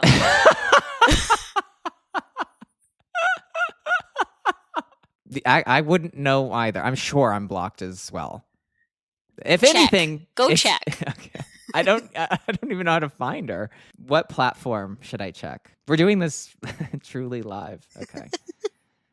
Okay, Jamie Saleh. I'll check if I'm still. Maybe I've been unblocked. I'm not blocked, but I will say she is a truth seeker and freedom fighter. Wait, I'm not blocked anymore either. Unblocked. Well, her last tweet is "Good morning, America." Terrifying. In 2023, so yeah, but then she's posting like Tucker Carlson, Fox News. It doesn't look good, but it looks like she took a sabbatical from her platform. I guess so. Well, that's honestly, my 9-year-old self is thrilled to be back in the game. I'm not gonna follow. Just like no. Just like you healed me at the beginning of the episode, I feel like there was a reason to re-record this. It's now Jamie Saleh has healed you. Yes, that's exactly how I feel. But the further we get into this ridiculousness, the more I think Sarah Hughes is going to be like, what the heck happens when I'm not on the podcast? She's always like that. She is, and I know she will be proud of us because, okay, so like, congratulate, if you made it this far, give us 5 stars. Okay, whatever. But the thing is that Kirsten was so generous with her time that she was like able to re-record with me. And the reason we pre-recorded so many of these episodes is because Ashley's teaching at a bunch of seminars this summer, like all over the world. And Sarah is starting to do a lot of her Olympic prep for, the different Olympic sports. But right now she's in Singapore covering a swimming event. Swimming Worlds, I think. Yes. And so, this is why we did everything in advance. And just luckily, because I was going to edit the recording of part 2, a few days before we went out. But luckily I did that. And luckily Kirsten agreed to re-record this episode with us. So we're getting what we can take. Well, and honestly, it feels like a few-hour hangout where It actually have a does. good time. I mean, I had a good time with Sarah and Ashley, and I'm having a great time with you. So it doesn't matter. What time did you have a better time? God, now you're putting me on the spot. Don't answer that. I had a better time with them. I'm keeping that in. Fine, me too. Okay, Olympic 2002 notable results. First, as we know, Elena and Anton and Jamie and David. Third, that means no second silver medal. I think that's a crazy thing to do. I think wild. That's do 1, 1, 2, 3. Like, what is it? Who does it? Whatever. I mean, that's still how they do things, I feel like, when people tie. Yeah, they just skip a place. Where I'm like, don't do that. Which makes sense because there are two. Whatever, doesn't matter. Third, Shen and Zhao. Fourth, Totmianina, Marinin. Fifth, Ina Zimmerman. Sixth, Petrova, Tikhonov. 15th, Aliana Savchenko and Stanislav Morozov. More on that later. Wow. Okay. This is 2002. Okay. Yeah. Worlds 2002. I was super surprised to see not that many people in the stands in Japan for this Worlds. The free program event is very poorly skated. But nonetheless, the results go Shen and Zhao in first place. Jamie and David and Elena and Anton are not at this Worlds. Totmianina and Marinin are in second. We're going to talk about them in a moment. And Kyoko Ina and John Zimmerman are third. 12th place is Valerie Marcoux and Bruno Marcotte. Wow. Yeah, I did not know Bruno came 12th at Worlds. He was my coach for a long time. So I learned that. Studying for this. That's like when Ashley thought like Mr. Nix was an Olympic champion. That was my fault. And even listening back, it sounds like that was for sure my fault. But you know what? When I listened to the episode, I heard what she heard, but when we were recording, everyone else in the room heard what you said. Yeah. Well, and it was amazing to see like the sort of like the test tubes of Ashley's brain just like twisting and turning, and she was like, I had an Olympic gold medal coach. No, she didn't. No. But she did think that for a moment in time. And what a time. What a time to be alive it was. Okay. Without Canadians and Russians not all Russians, without Sikharulidze and Berezhnaya. The Russians at this Worlds, as I mentioned, it was essentially Shen and Zhao's to lose. They become the first Chinese pair to win a world gold medal, which they will repeat in 2003. She falls on a triple toe and he singles a double axel. So it's really not, the event is skated poorly. People are tired after Olympics. That just kind of is consistent at all Olympics, I feel like. And what like an emotional event, even if you're not involved in like the medal scandal, it's just, I mean, I'm sure it was a lot. Yeah. At this point in their career, their lifts are not covering a ton of ice, and they're quite simple in comparison to their competitors, but they do have a refinement, and twists and, as we mentioned, throws are to die for. They're literally insane. This 2002 season sees the rise of Tatiana Totmianina and Maxim Marinin of Russia. This team began skating together in 96, and they made consistent progress through the late 90s. They asked for Tamara Moskvina to coach them, but she declined, unable to take more students, and suggested Oleg Vasilyev, her former student. He originally declined them as well, but he eventually accepts them in 2001 when Moskvina again directs the team to Oleg. And she's like, dude, you should coach this team. Yes. In Lore 1, I was dying when you were like, Oleg Vasilyev, and we'll get to him later. And Ashley was like, oh, why? Like, not that we've been just talking about skating the whole time. It killed me. I went back and listened to that a few times. Why? Childlike wonder of why she would hear this name again. Genuinely learning so much about pair skating. We love her. Queenie. Through and through. Okay. So Totmianina and Marinin left their former coach Natalia Pavlova for Vasilyev just before the 2001 European Championships. They trained with him in Chicago. Their strength are their singles elements. They compete 2 different triples side by side, which most other teams are not doing. In their free program at 2002 Worlds, his sleeve gets caught in her hook going into a lift. It's like kind of a billowy sleeve, but like very stretchy. And it gets, as I mentioned, caught into her skate. And they're like trying to get out of it for like 5 seconds. And I swear to God, it's actually 5 seconds. But immediately after this 5 seconds, he picks her up. Impressive. Dick Button thinks this is as hysterical. Yeah, not as impressive as the stretch of the fabric. Right. Because it's like comical. Yeah, you should watch it. I'm going to put this on the list of the must-watches. Okay, Dick Button thinks this is hysterical, and he repeatedly apologizes for laughing during the replay, but he does not apologize for criticizing them for having a terrible program to West Side Story. He says he thinks Jerry Robbins would, and I quote, kind of turn over in his grave over some of this choreography. Pretty intense. But he's not sorry about that. He's just sorry for laughing, which is, I mean, it was funny. I laughed too. They edged out Kyoko Ina and John Zimmerman out of 4th place at the Olympics with a 5-4 split. Kyoko Ina and John Zimmerman teamed up in 98. Kyoko competed at the 94 and 98 Olympics with her former partner Jason Dungeon. Ina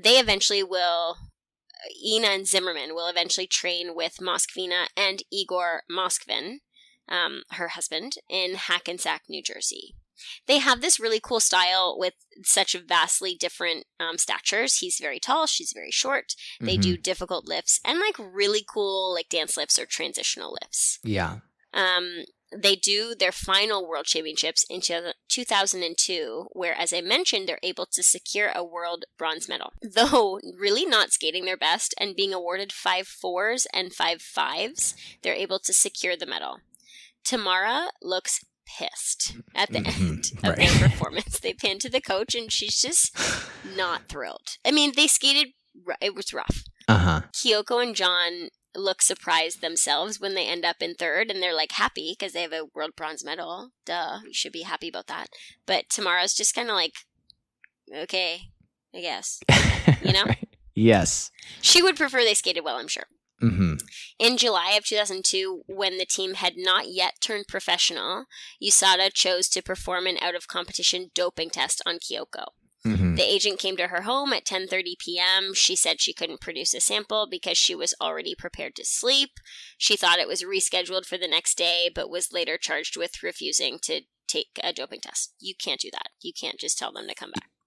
No, because then you can dope. Right. But like what I imagine, and I mean, I have no confirmation of this, of like if you were planning to be retired, you probably forgot to submit like resignation form from like the doping agency, and she probably was having fun over the summer. What are you insinuating? I'm insinuating maybe she's having a bit of the weed, the doobie. Maybe she's having a bit of the cocaine. Speculation. Allegedly, but I can't think of another reason why you'd go. No, come. I'm prepared for bed. Yeah, I mean, and it was complicated because, as you said, it wasn't clear if she had or had not officially retired at the time. And so in the end, she accepted a 2-year sanction. Ina and Zimmerman skated with the Stars on Ice tour for many years, and she also competed in a season of the Canadian show Battle of the Blades. And she coaches now. John Zimmerman marries Italian figure skater Silvia Fontana, and they have 3 kids together. John was suspended for 2 years and received an additional year of probation by Safe Sport in March of 21 for failure to report sexual abuse, not by him, to a student he was coaching. We don't really see him at the boards anymore, but we will hear more about him in Lore 3. 2002-2003 season. Worlds 2003, we have Shen and Zhao are the leaders. Totmianina, Marinin are second, and they do look so much sharper than last season. We know they only went to Oleg a month before Europeans, so their material was their material, no time to change that. And we're already seeing some more sophisticated choices for them. No, I was going to say that 2003 World's free skate of Shen and Zhao is like one of iconic. Yeah, it's one of like my favorite skates of all time. I remember she got that like injection because she had some sort of injury, and it was phenomenal. She couldn't feel her leg. Yeah, phenomenal. It was amazing. Phenomenal. I actually remember falling asleep watching. My grandma used to tape everything for me on VHS tapes. Oh yeah. Dating myself, and I'm not dating myself. I'm aging my. You know what I mean. Mm-hmm. And I remember watching this in my grandma's and grandpa's bedroom. They had like a TV in there. I was on the bed, and I was falling asleep, but I was trying to keep watching because I think I thought it was live, maybe, or maybe it was live. I don't know. Mm-hmm. And this skate, I swear to God, made me like pop up. Wasn't sleepy anymore. It's like the most amazing, electrifying. Yes. Must watch. Incredible. Go watch it. In 4th, we see Pang and Tong, who we'll talk about in a little bit. And in 12th, Sarah Abitbol and Stefan Bernadis. This is the last we see of Sarah and Stefan of France. However, in 2020, Sarah publishes a memoir titled Un si long silence, which is like translates to Such a Long Silence. Mm-hmm. And in it, she accuses her former coach, Gilles Bayer, of sexual assault, stating it began in 1990 when she was 15 and continued over a period of 2 years. This springboards a scandal that leads to the resignation of French Figure Skating Federation President Didier Gaillardet over his alleged covering up of past allegations against Bayer. He first became president in 1998. However, he resigned in May 2004 and was reinstated in December 2007.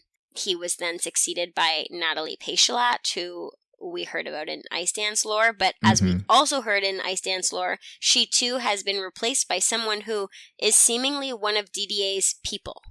Yeah, he's all his rats in there. So, yeah, a rat. Mm-hmm. Bayer is charged with sexual assault and harassment in cases relating to 6 other students who come forward with more recent allegations, since Sarah's is outside the statute of limitations. This also led sports minister to order a broader investigation of the prevalence of sexual abuse in French sports culture. Bravo, Sarah. Yeah, how incredible and brave to talk about her experience like that.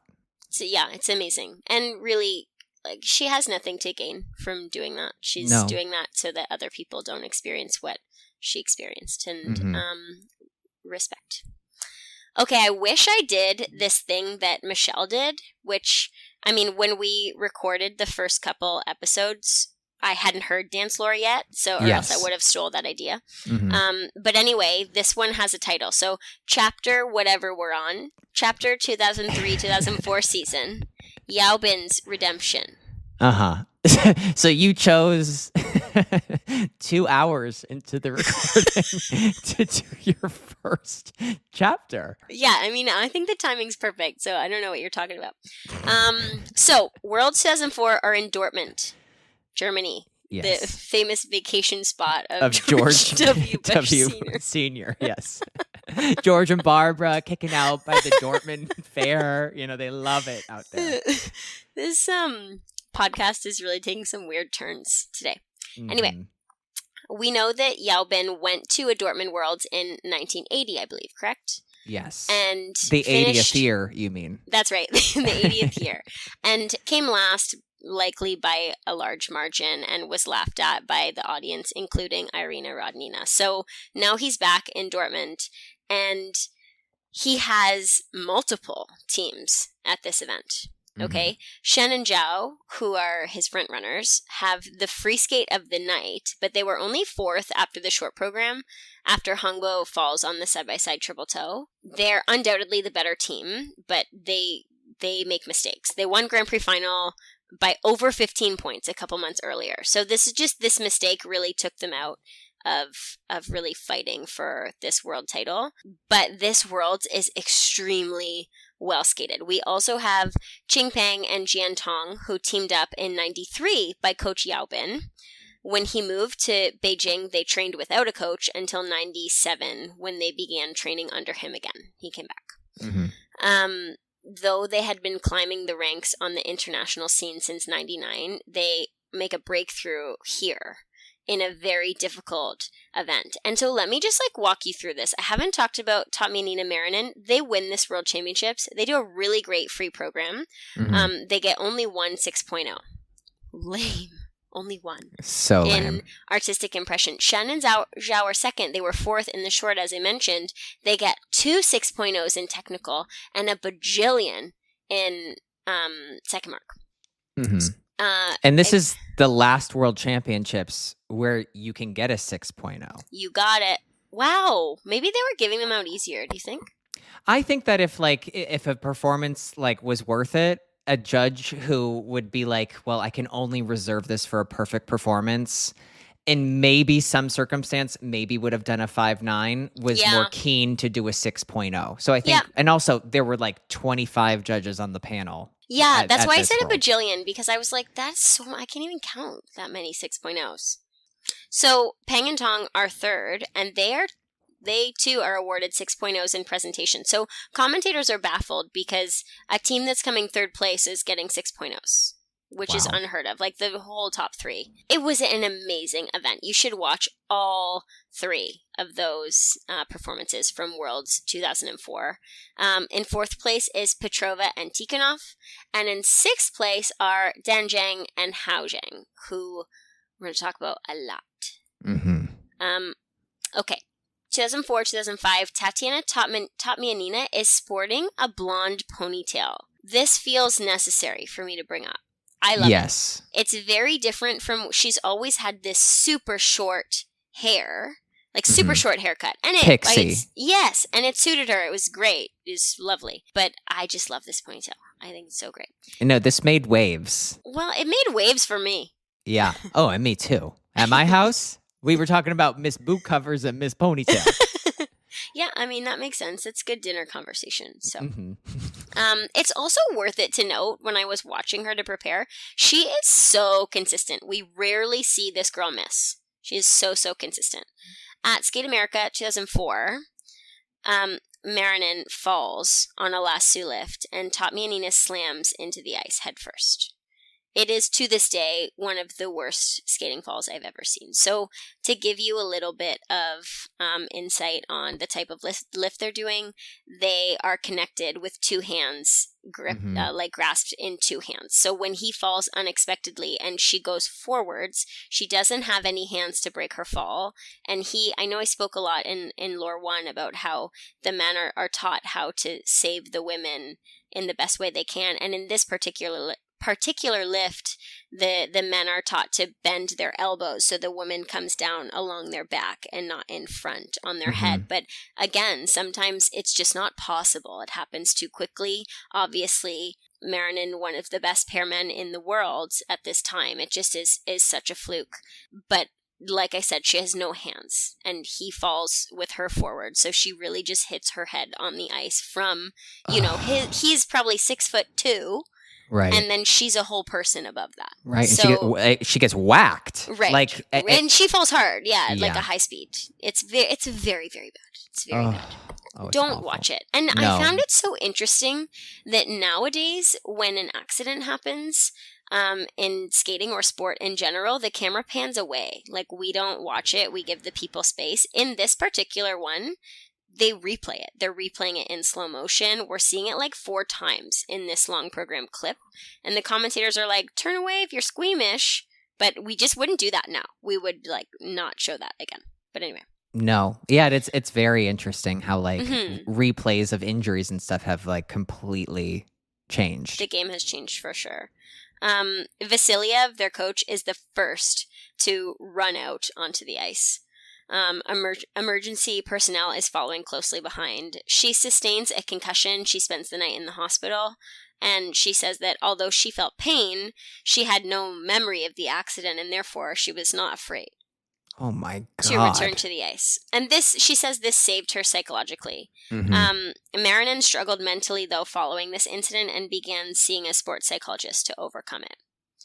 They returned to competition 2 months later in January 2005, winning Russian Nationals and the European Championships. They go on to win their second consecutive world title, this one at home in Moscow, by 10 points from over Petrova and Tikhonov. So that's Russia 1 and 2 at home. And they will continue to dominate through the next season. Their free program at 2005 Worlds is also really great. I have that noted here. The Zhangs are third, Dan Zhang and Hao Chang, which, by the way, they're not related, in case you were wondering. Pang and Tong are fourth. Sixth, Alyona Savchenko and Robin Szolkowy. She's making some headway. Yeah, she's making headway. She's moving up in the world, and she got a new partner. Okay. In 10th, Tatiana Volosajar and Stanislav Morozov. Stanislav Morozov was the partner that I mentioned Alyona had in the last World Championships when I spoke about her. Mm-hmm. Shen and Zhao withdraw from this Worlds after placing third in the short because of Zhao's Achilles tendon injury. They do the warm-up so Hongbo can test his left foot for the triple toe, and he's seen getting off the ice and being helped backstage. Mm-hmm. He can't use it. He tries his best. Dan Zhang and Hao Zhang teamed up in 97. They won Junior Worlds in 2001 and 2003. They attended the 2002 Olympics and Worlds, and they compete at this 2005 World Championships with Hao Zhang having a very bad back. Which is, in the first time we recorded this episode, Sarah Hughes says that he's a hurt guy. Which That's right. I didn't know what that meant. But yes, we are going to reference it in episode 3, so we just wanted to give you that context. Yes, because he's dealt with these like injuries, so he just like is seemingly like always injured. And he's a hurt guy. I think it's like a sports term that you and I don't know, but Sarah knows. It is. It's like when you brought up, I know what icing is, and I was like, oh, you mean like Carvel, the ice cream cake? Like, yeah, I'm so good at sports. Yeah, and actually, I think I told the story when we were recording the first time that often with Hao Zhang's numerous partners through the years that I was competing against him, his partners would show up on the practice in the morning and he would just not go. Oh, yeah. And he was like not a jerk or anything that I knew. He was always very nice to me. He just was a hurt guy. Needed to save his energy and save his back. At that point, he was like the town bike. Everybody got a ride at that rink. He was skating with everybody. Yeah. They got next. He's had a few. They're trying to find the best one, the perfect one. Okay.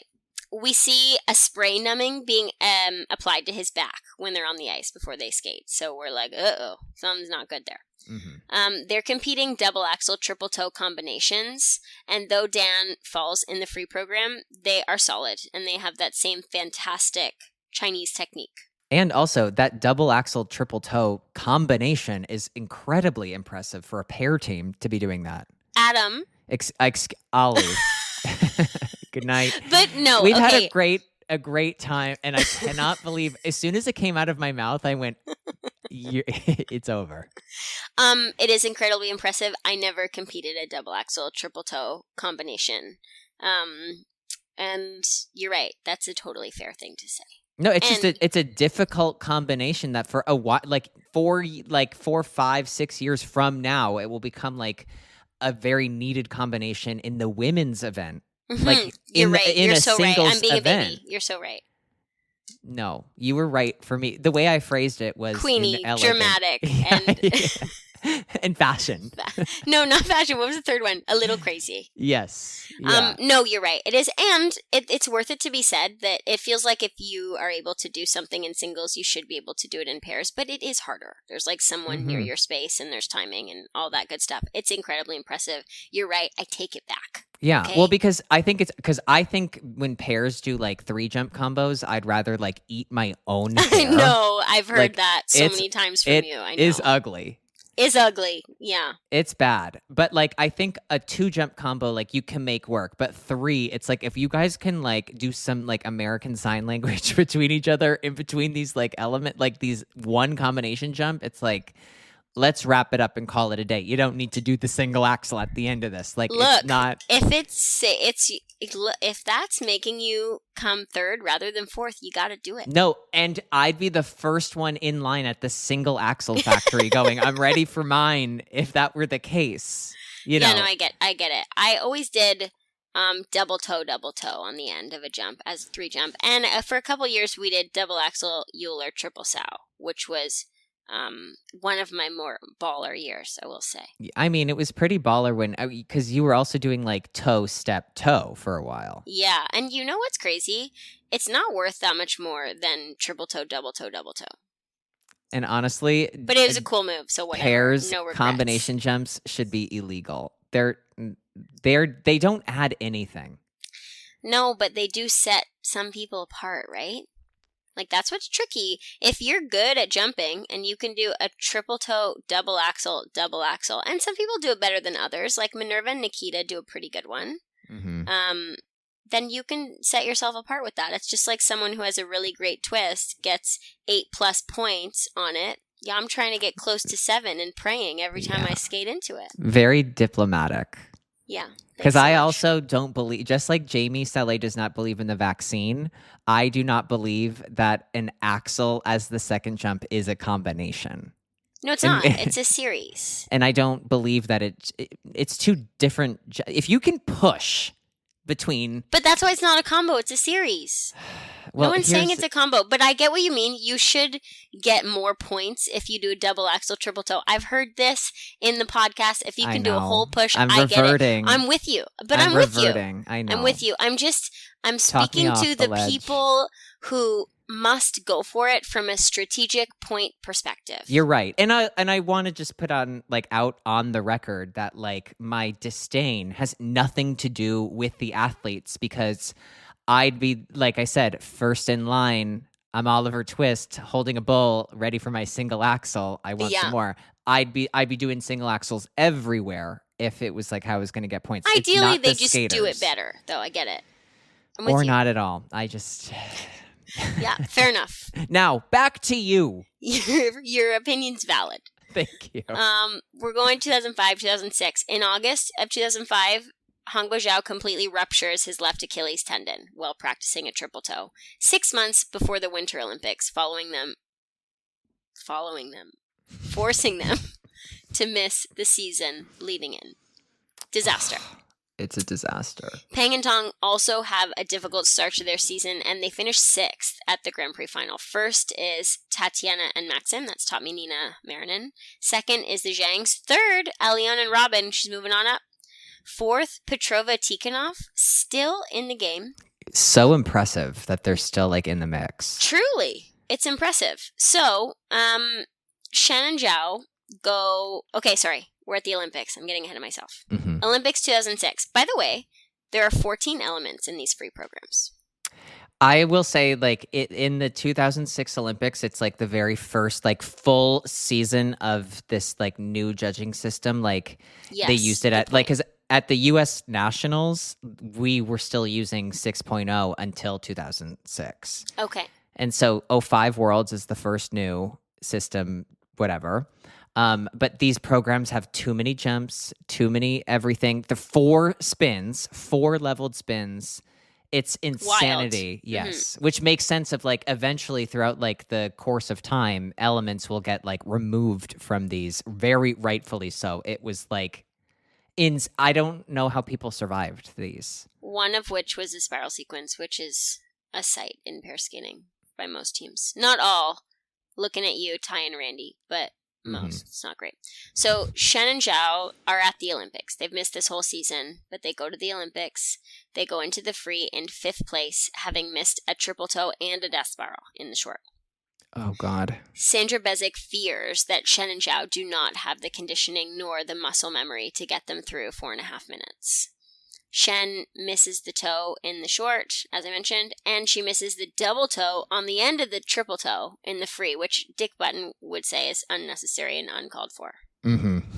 And Tamara Moskvina would go, and don't you dare fucking throw her, because that would be inelegant. No, Tarasova. Tarasova, excuse Tamara me. would never say that. No. No, unless it was fitting to her agenda. Right. I wish I remembered to talk about her doing this, making like glasses around her eyes in the meddling documentary and saying, "Where's the scandal? I don't see it." She's so good. She's so funny. Most amazing television. Do you know that she asked me? I used to like bedazzle, for lack of a better word, all of my things. It was like my personality for a minute. And she asked me to make her something to bring to the 2002. No, I wasn't there. To the 2022 Olympics. Yeah, she originally asked me for pants, which felt hard.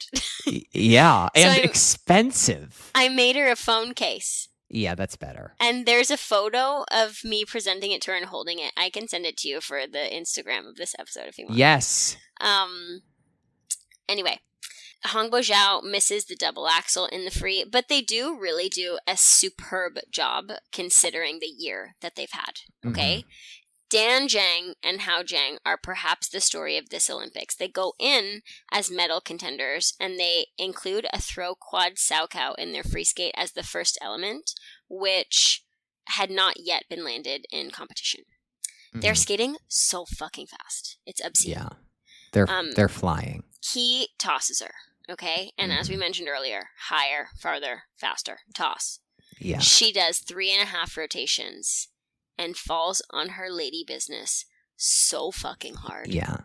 And slides into the wall. Pussy pounded. Yeah, like in the worst way. There's a good way to do that. And this was not that way.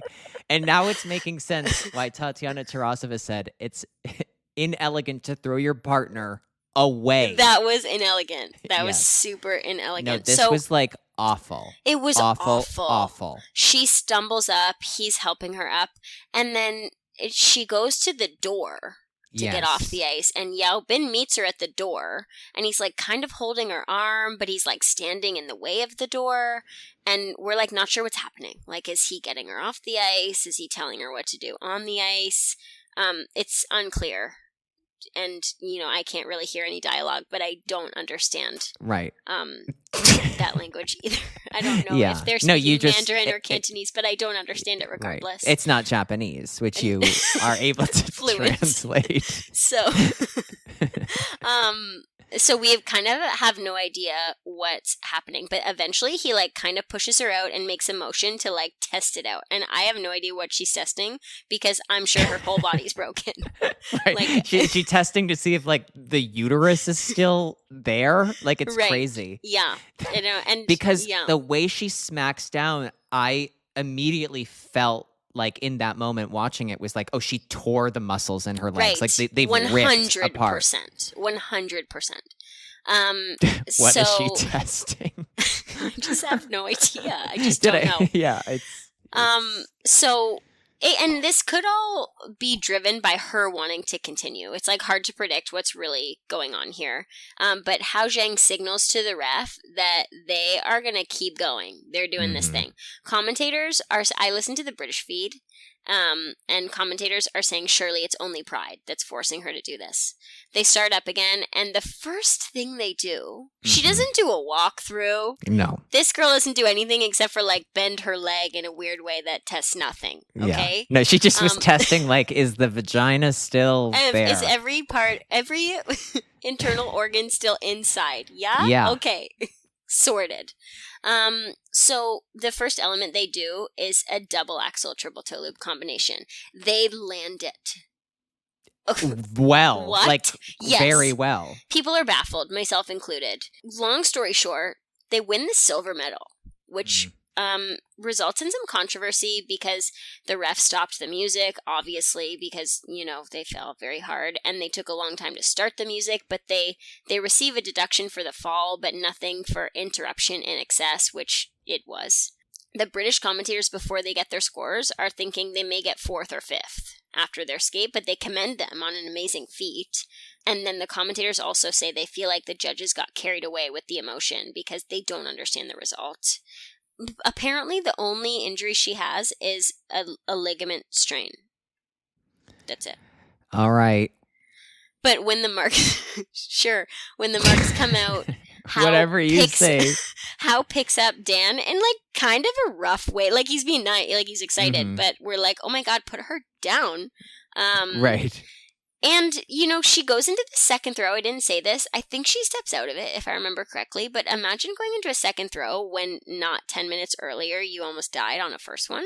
No, it's crazy. And you know what? It's crazy. We didn't mention this, but like they are going for this like throw quad Zhao. And in 2002, Shen and Zhao go for it. And they basically almost land it. Yes.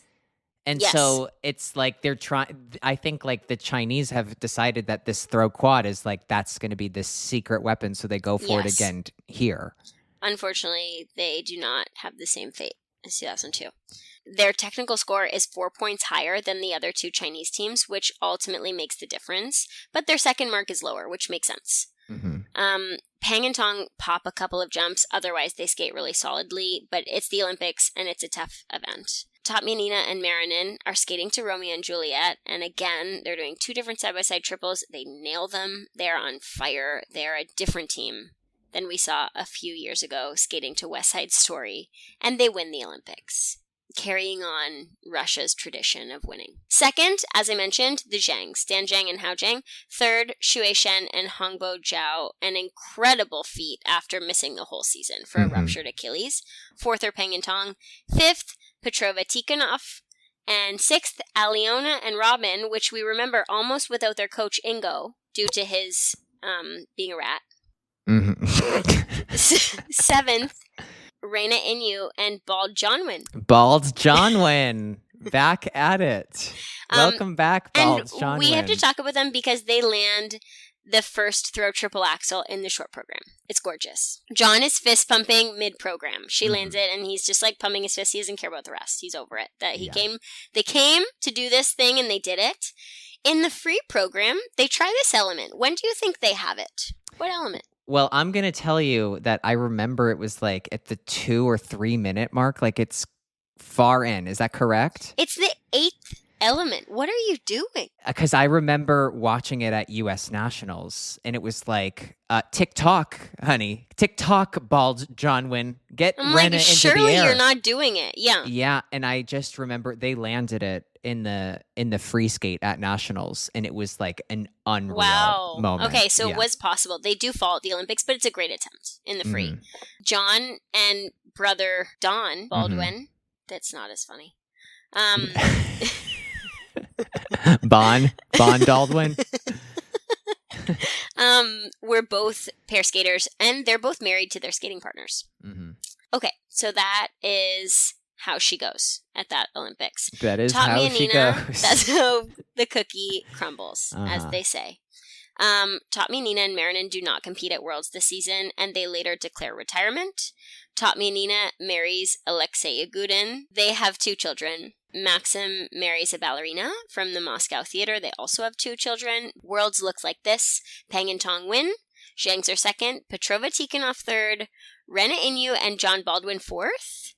Aliona and Robin are 6th. Jessica Dubé and Bryce Davison are 7th. Tatiana Volosajar and Stanislav Morozov are 10th. And Maria Mukartova and Maxim Trenkov are 12th. Petrova and Tikhonov decide to retire following this World Championships, but at the Russian Skating Federation's request, they come back to compete one more year. Peng and Tong finally get their world title, and Shen and Zhao skip Worlds to recover Zhao's Achilles further. So they really just like pushed it to get to the Olympics. Big news this next season, 2006-2007, Maria Petrova grows her hair out and puts it in a bun, and she ditches the boot covers. Yeah, she said, you know what? I guess it's not a mystery what these things look like. I might as well show them. Or she learned there's like freaking paint. You can make them cleaner. I don't get it. Or like a magic eraser. Right. Or like any of those. Like soap and water. Right. Options. Okay. Dorota and Marius Shudek withdraw after coming 9th in the short at Worlds. And Petrova and Tikhonov unfortunately withdraw after coming 11th in the short due to injury, and perhaps the long hair's bad luck, honestly.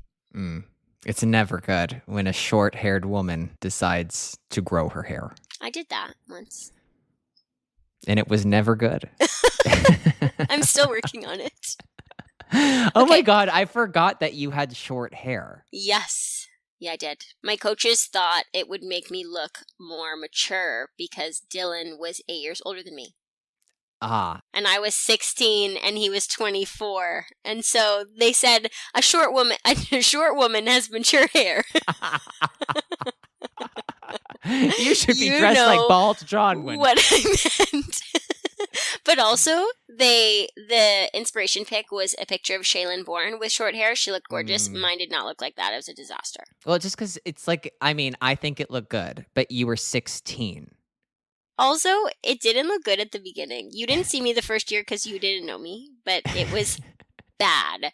My mom took me to a different salon. It was like in the mall. And my mom was like, "What would you do with this haircut? Could you help?" And the guy literally was like, "There is nothing I can do for this haircut." He's like, "Yeah, go over there. It's like a wig shop."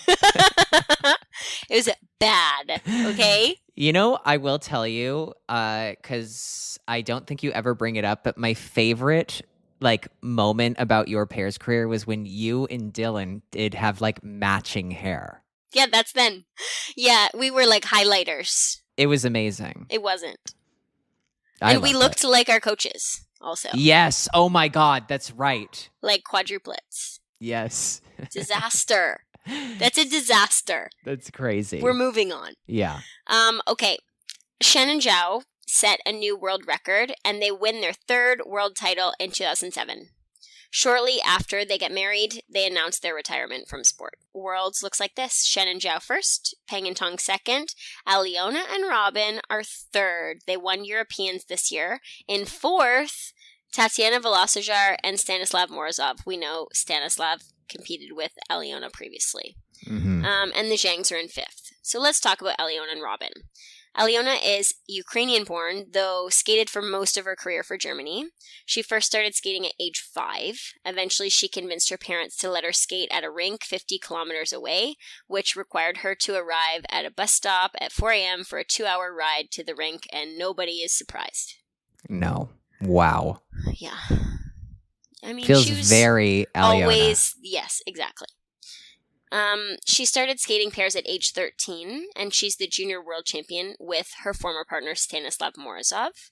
She first teamed up with Robin Szolkowy in 2003. They were coached by Ingo Stoyer, who we spoke about at length in Lore Episode 1. Savchenko was the team's costume designer, and they were often dressed in a sort of eclectic style. They that had is unique such costumes. a nice way of putting it. Thanks. Can I also just say that, like, Stanislav Morozov is very the epitome of, like, it's not you, it's me. Because that's got to feel some type of way of, like, your two partners both go on to change partners and become Olympic champions. Yeah, that's tough. That's tough. That is tough. I mean, That's he's also part of, like, foreshadowing. the coaching team eventually, but Yeah. okay. Mm-hmm, mm-hmm. Yeah, he is. I'm pretty sure we talked about that in Lore Episode 3, right? We did, yes. Okay, great. Okay. They had unique costumes, as I mentioned. They continued having issues with their coach Ingo being accredited to events for this season, and they spent time in court to get these things overturned, which they did. At 2007 Worlds, everything they do is so purposeful to music, and my favorite part might be the spiral sequence, which teams don't do anymore, for good reason. Since there were, by the way, I do like a spiral sequence, just often in pairs, it's not lovely. Well, it's just like, because at that time, it like you couldn't be like imaginative with it. And it was like basically the same way that a woman in like women's skating would get a level was the same way how a pairs team would do it, which like there should have been more variety of like what positions they could be in. And it was just like a pair guy holding his toe pick in a really bad, like, no, it was like every guy, it looked like they all had a cramp. Yeah, truly. And they like, did. Charlie horse. And like, they had one after that. But yes. But Aliona and Robin had a really beautiful, I really liked the spiral sequence. Everything just felt purposeful, as I meant. And since there were so many elements in these programs, the transitions are quick, but the best teams are doing difficult transitions very quickly, and it makes it really fun to watch, actually. Nothing has a huge prep. This program is impressive. They come away with the bronze. Deserved, in my opinion. Peng and Tong have an up and down early season, having to withdraw from Skate America due to injury, but they're able to get it together by the end of the season and join Ashley's Silver Spoons when they come second. Which at Worlds. there's a quote of them before that competition going, "I hope we do this," and they're like, "Who's Ashley?" And they're like, "We don't know yet." But they will. Ashley said you can't be a part of it if you ever won something important, which they do. So maybe they can't be in it. But anyway. Oh, yeah. They're out. Never mind. Okay. 2007, 2008. We're getting there, everybody. Peng and Tong have a rough start to the season, losing 2 out of their 3 Grand Prix events. That sounds crazy. Yes, the ISU did allow a certain number of teams to do 3 Grand Prix events. You had to be ranked within a certain top whatever. I can't remember exactly what that is. Do you remember? No, but I do remember that, like, I remember in the early 2000s, the top skaters would all do 3 and they'd have one like non-scoring event. And then I remember a random year where there were a few. I remember Caitlin and Andrew doing 3. Yeah, that's the team I was going to say. Caitlin and Andrew did 3, and like that wasn't an option for me at the time. Like it was very early in my career. Like I want to say 10, 11 or 11, 12 maybe. Yeah. Oh, no, I was like barely given the option to be doing 2. Actually, yeah, I got my second one with a withdrawal. Uh-huh. So, same. Okay. But, so they lose 2 out of their 3 Grand Prix, but they were 3rd at Grand Prix Final, and they win 4 continents. They do have a disappointing World Championships where they will finish in 5th. Jessica Dubé and Bryce Davison are Canadian. They teamed up in July 2003. They had a pretty successful junior career before moving to senior in the 05-06 season. They were 10th at the 2006 Olympics, and they won their first Grand Prix medals this season, including a gold at Skate America. They lost their national title from the year before to Annabelle Langlois and Cody Hay, but were able to rebound to win a medal at this World Championships, a bronze this season. Mm-hmm. It was amazing. Blower's daughter. The Blower's daughter. And this program, for me, was special. Again, I'm a Canadian. And also, I started skating pairs in 2009. So, for me, this was really kind of when I started. Jessica and Bryce were a big deal for me. Mm-hmm. And to skating fans everywhere, obviously. But they chose such great pieces of music that they were able to portray the characters in the story so well. They were dating at one point, but would break up during their partnership and continue to date. I know you mentioned in Dance Lore that Jessica was dating Scott Moyer for a time, but they just had this incredible chemistry, and this program to Blower's Daughter was so amazing and actually inspired Mike and I to skate to it. And obviously by the time we could skate to it, we could do it with words because words were permitted, where Jessica and Bryce were not able to use words. They had to do instrumental, and we had hoped that like skating to it would be, you know, not like how, not like a copycat, but more like you guys made us feel something when we were younger, and we love this piece of music and we want to do that too. And so it's, anyway, different, but I really appreciated Jessica and Bryce's skating. But the year before this team showed insane resilience when they had an accident on a side-by-side spin similar to Elena and her former partner, Elena Berezhnaya and her former partner. But this happened in the free program at 4 continents in 2007. Bryce's skate slashed, for lack of a better word, Jessica's face from her nose all the way to like close to her ear, like very, very narrowly missing her eye. So it was terrible, but probably could have been much worse should it have been a few inches higher. She got 83 stitches to repair this laceration on her left cheek and nose. And like I said, her eye wasn't affected and nothing was broken, but it was bad. It's insane that she was able to walk away with that with just basically needing stitches. She's so lucky because it's so awful. And don't they watch went this. to work. Do not. Don't put yourself through We'll this. have a do not watch list. And it will have this and Tatiana and Max. Yes. And Tatiana and Max's West Side Story that Dick Button didn't like. Yeah, that's a Dick Button do not watch list. 3 watch lists, 1 episode. Right. But they did return a month later and compete at the World Championships. They finished in 7th. They had started training together 10 days following this accident. And Jessica's quoted saying that the spin was the first thing they did when they got back together on the ice. Insane. Yeah, it's insane. And obviously it's such a fluke, but such a terrible, terrible fluke. And thank God sounds crazy to say thank God she came away with only that, because it was insane, but there's no, real lasting damage. She's able to live her full life. She has a daughter. Their programs at this 2008 World Championships were special, as I said, for me as a Canadian. Phenomenal. Especially, they were one of the teams that I really looked up to. And they had this unique reverse star position where Jessica removes both hands and Bryce is just from on her one body. Hand. She removes. They're still on her body, but they're not on Bryce's body. And that's more common nowadays, but it was really unique to them. It was kind of a trademark for them at the time. And they just had great programs. I also really liked their program to The Way We Were, which they did in the 2009-10 season. Yeah. They just picked good. They did a good job. They worked with David Wilson. Just always great stuff. Yeah, absolutely. Okay, Yuko Kawaguchi and Alexander Smirnov teamed up in May 2006. Yuko was born in Japan, and she represented Japan in pairs as a junior. She was inspired by Elena Berezhnaya to start pair skating, and she wrote letters to Tamara Moskvina until she eventually agreed to train her. She gave up her Japanese citizenship to acquire Russian to compete for Russia at the Olympics. Japan does not allow dual citizenship, so she was obliged to give it up completely. She fell on a... is right. Yuko fell on a throw quad in 2006 and dislocated her shoulder. This will become a recurring theme. It's her signature move. It really is. I mean, you did it. You did a Yuko once. I did it once, but she would do it quite often and then be pissed the fuck off that it fell out again. And she'd be like, come on, let's go.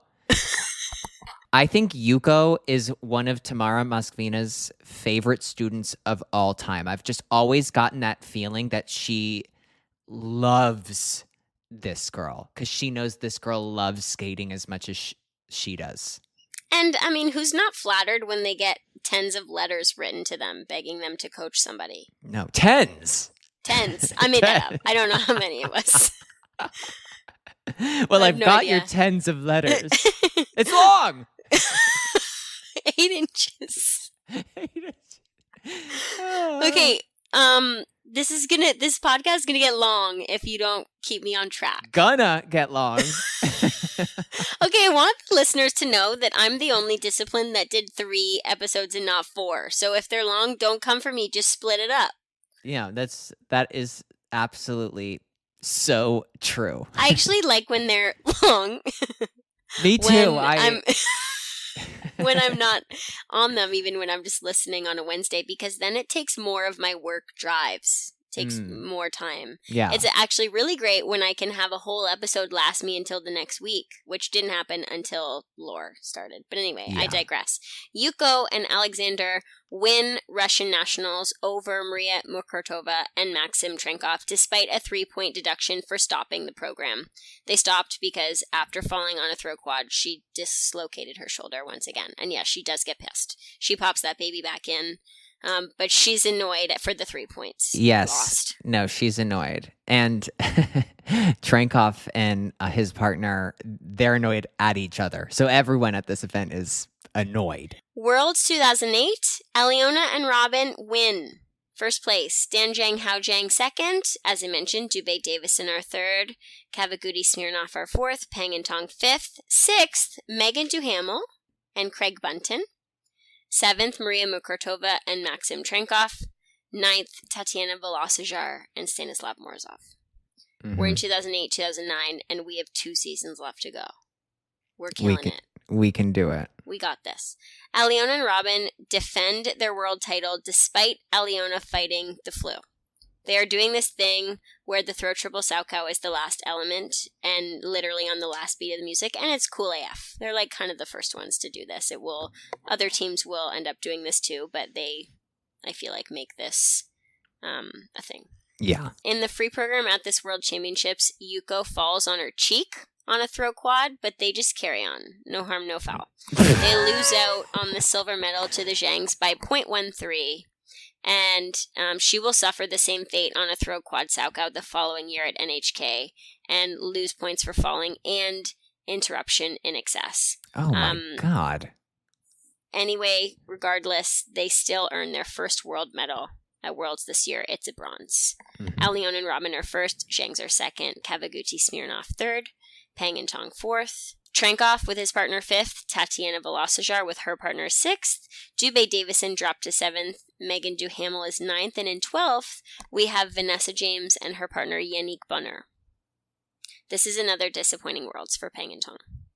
Yeah. Okay, we're in the Olympic season. Did you want to add something before we go? No, just that Trankov and Mukhartova. I just remember, and I'm sure you're not going I to talk love about how them. much you love that they hate each other. Oh my God. It's because it's like I've never seen two people like try to portray a love story while also trying to fight the urge to get in a fucking fist fight. Yeah, they were straight up not having a good time. No, at all these times. two, and it was like they just hated each other so much. It was so entertaining to me. Yeah, it was. And this year they're going to skate to Love Story, which was offensive to Canadians everywhere. So, Right, and including Tamara myself. Moskvina would say, I just don't see the love. she would see the love, I bet. I think she would see it in this one. If she didn't see the last one, she's got to see it in this one. It's like backwards day. It's like Yeah. opposite day or something. Backwards day. Yeah. That's what that's known as now. Okay, we're 2009, 2010, okay? Stay Let's with do me. it. Let's do it. Let's end strong. Let's end strong. Do we want an ad break? Yes. All right, Okay, do you want to great. do another chapter?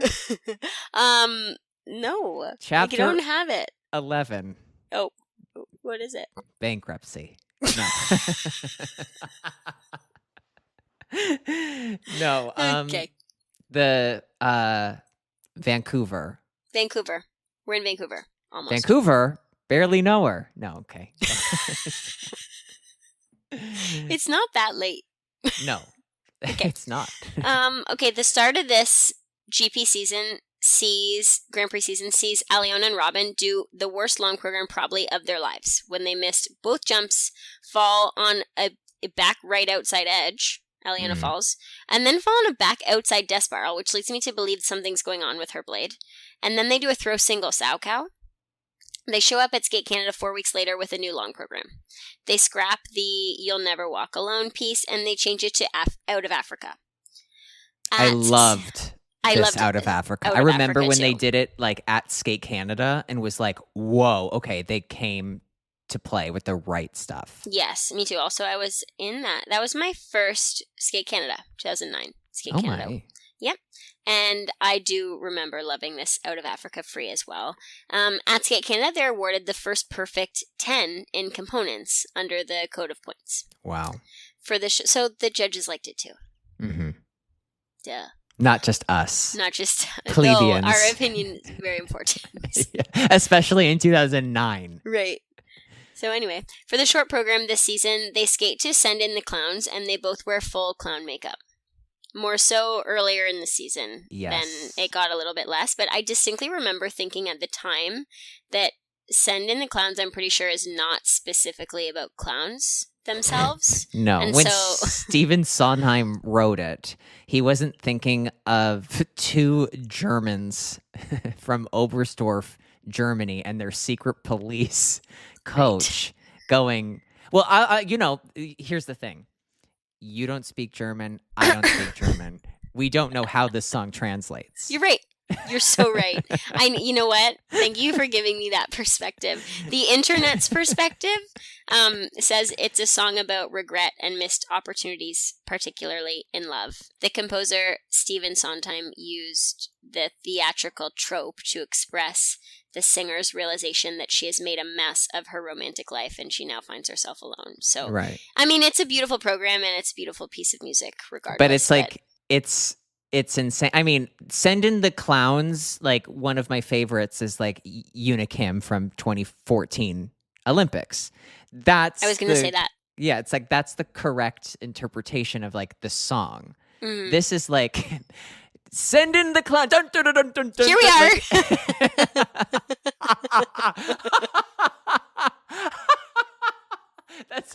They like sent them in. Yeah, they did. And then he asked if they want to know anything about Katarina Witt. Do you know anything? Microphone up to them.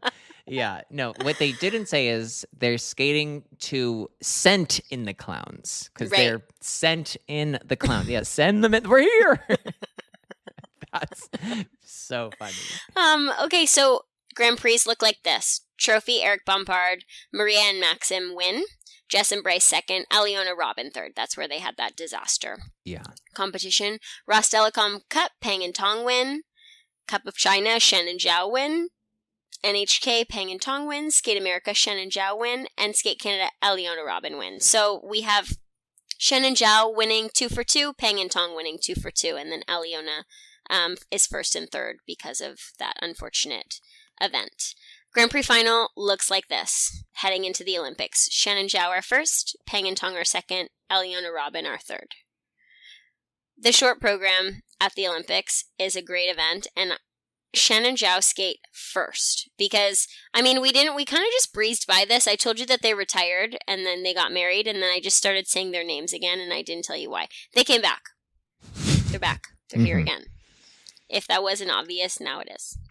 And at this point, like, you were gaining world ranking points for the very first time, and they had none.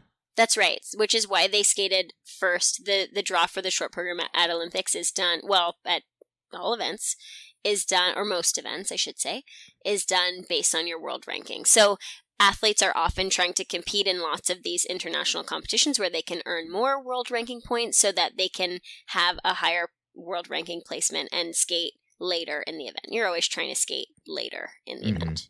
And so they don't have any points. They skate first. Insane. Okay. And after the short program at Olympics, the top 3 teams are separated by 2.5 points. And the top 2 are separated by 0.7. The top 2 teams are Shen and Zhao. They skated first. They won the event. And Aliona and Robin, they skated last. They're in second by 0.7. This is a great event. This is fun. I remember watching this from home, and it was a thrilling event. Kavaguti Smirnov continue to struggle with shoulder dislocation as it happens again during Europeans without her even falling down. She gets it back into place during the program without stopping, and they earn a world record free skate score of 139.29. So that's a great kind of precursor to Olympics for them. Aliona and Robin skate first of the final 3 in the free program, and Robin falls on an under-rotated double axel. Crazy. It is the only error in their Out of Africa program. And they get their marks, and they're in first with 2 left, and they're fully pissed off. So, like, they're clearly meddling, but they don't care about that. She wants to win. They want to win. Yeah. And Robin never would make a mistake. Like, this was so crazy. No, and we're going to see him make a mistake in 4 years at the Olympics, too. Like, it's crazy. It's crazy town. I told you, I remember Shen and Zhao skating the short program. I remember it like it was yesterday. They're so fucking good. They score a world record in the short. And the long is, I mean, the same amount of greatness, if not even better. They do this amazing long. Obviously, we saw Aliona and Robin made a mistake, so the door is a little bit wide open, but they skate this amazing free program. They win. They win the Olympics. In second place, Peng and Tong set a new world record for their free skate with a score of 141.81, and they were only 4th in the short. Shen and Zhao had the world record in the short, which ultimately wins the Olympics, but Peng and Tong have the free of the night, I think, for me. They're amazing. Both spectacular, but now this podium is China, China, Germany, and for the first time in 46 years, Russian skaters fail to make the podium at the Olympics. It's crazy. After the dominance that they had over like the multiple quads. Like it just to see them not be in the mix at all is like it was shocking. And we said in 2006 they won again. Like they're winning everything now. I mean the highest team is fourth, and that's Kavaguti Smirnov. So I mean they're close to a medal, but they're trying to win everything. As I mentioned, Maria and Maxim skate to Love Story, and there's no love. Let's get real. There. It's still annoying to me that all these years later, I'm still annoyed. Nobody was more annoyed than they were. True. They finish a disappointing 7th, and the program is very bad. That's what I have in my notes. Sorry. Sorry about it. 2010 Worlds, first place, Peng and Tong. Shen and Zhao are not there. Now they have officially retired. They have a daughter in 2013, and Hongbo takes over as head coach in China. He's quoted saying, "Being a coach is tiring, but I'm enjoying it." And also, coming back as a coach is a different feeling than coming as an athlete. Maybe it's more about using your heart and your brains now. And now he's coaching some teams he used to compete against, like Hao Zhang and Dan Zhang are his students. And, they were against each other in the 2006 Olympics. And they beat them in the 2006 Olympics. But Hao Zhang is quoted saying that it's really great that Hongbo is their coach because he's so recently retired that he can still do a lot of the things. And so the way he explains the elements is very effective. And it seems like the general consensus is that athletes are really liking having him on their team. And he works with some single skaters too. I ran into Shuei Shen one time at Worlds and she knew who I was. So that's my claim to fame. Damn. Thanks and for the hearing episode. it. Yeah. Bye, we're done. We actually are almost done. 2010 Worlds. Shen and Zhao are not there. Peng and Tong win. Alion and Robin are second. Yuko and Alexander are third. Maria Maxim fourth. The Zhangs are fifth. Dubé Davison sixth. And in 12th, Vanessa James and her partner Yannick Bonheur. This is the last that we'll see of Jessica Dubé and Bryce Davison, though they will intend to continue. Bryce suffers a knee injury that requires surgery. He will be forced to retire. And that, I told you I only got 2 assignments that year because of a withdrawal. Jessica and Bryce were the withdrawal that got me the second assignment because of his injury. Jessica will find a new partner. They'll skate together for 1 season, but not really find much success and split. Bryce Davison now teaches pairs and singles in Ontario, and he has 2 kids with wife Michelle Moore Davison, who works with the Toronto Maple Leafs, which is cool. Wow, very cool. Maria Mukurtova and Maxim Trenkov end their partnership following the World Championships, and rumor had it she never listened to Love Story ever again. No, she rewrote it, and it's Hate Story. And okay, anyway. In Send April in the clowns. No, we're here. In April 2010, Yuko Kavaguti finally gets surgery on her shoulder. We hope that this will be the last of these issues, but spoiler alert, it will not be. And apart from Shen and Zhao, we don't see a ton of retirements from this group. It's sort of a continuation of an era with a few new names sprinkled in. So we're going to get right back into it in Lore Episode 3, which I did not mess up the recording of. So there you have it. Well, is that the end of the final chapter of part 2? That's the end of the final chapter that doesn't have a name. No. Yeah. And no name. Hate Story. Hate Story.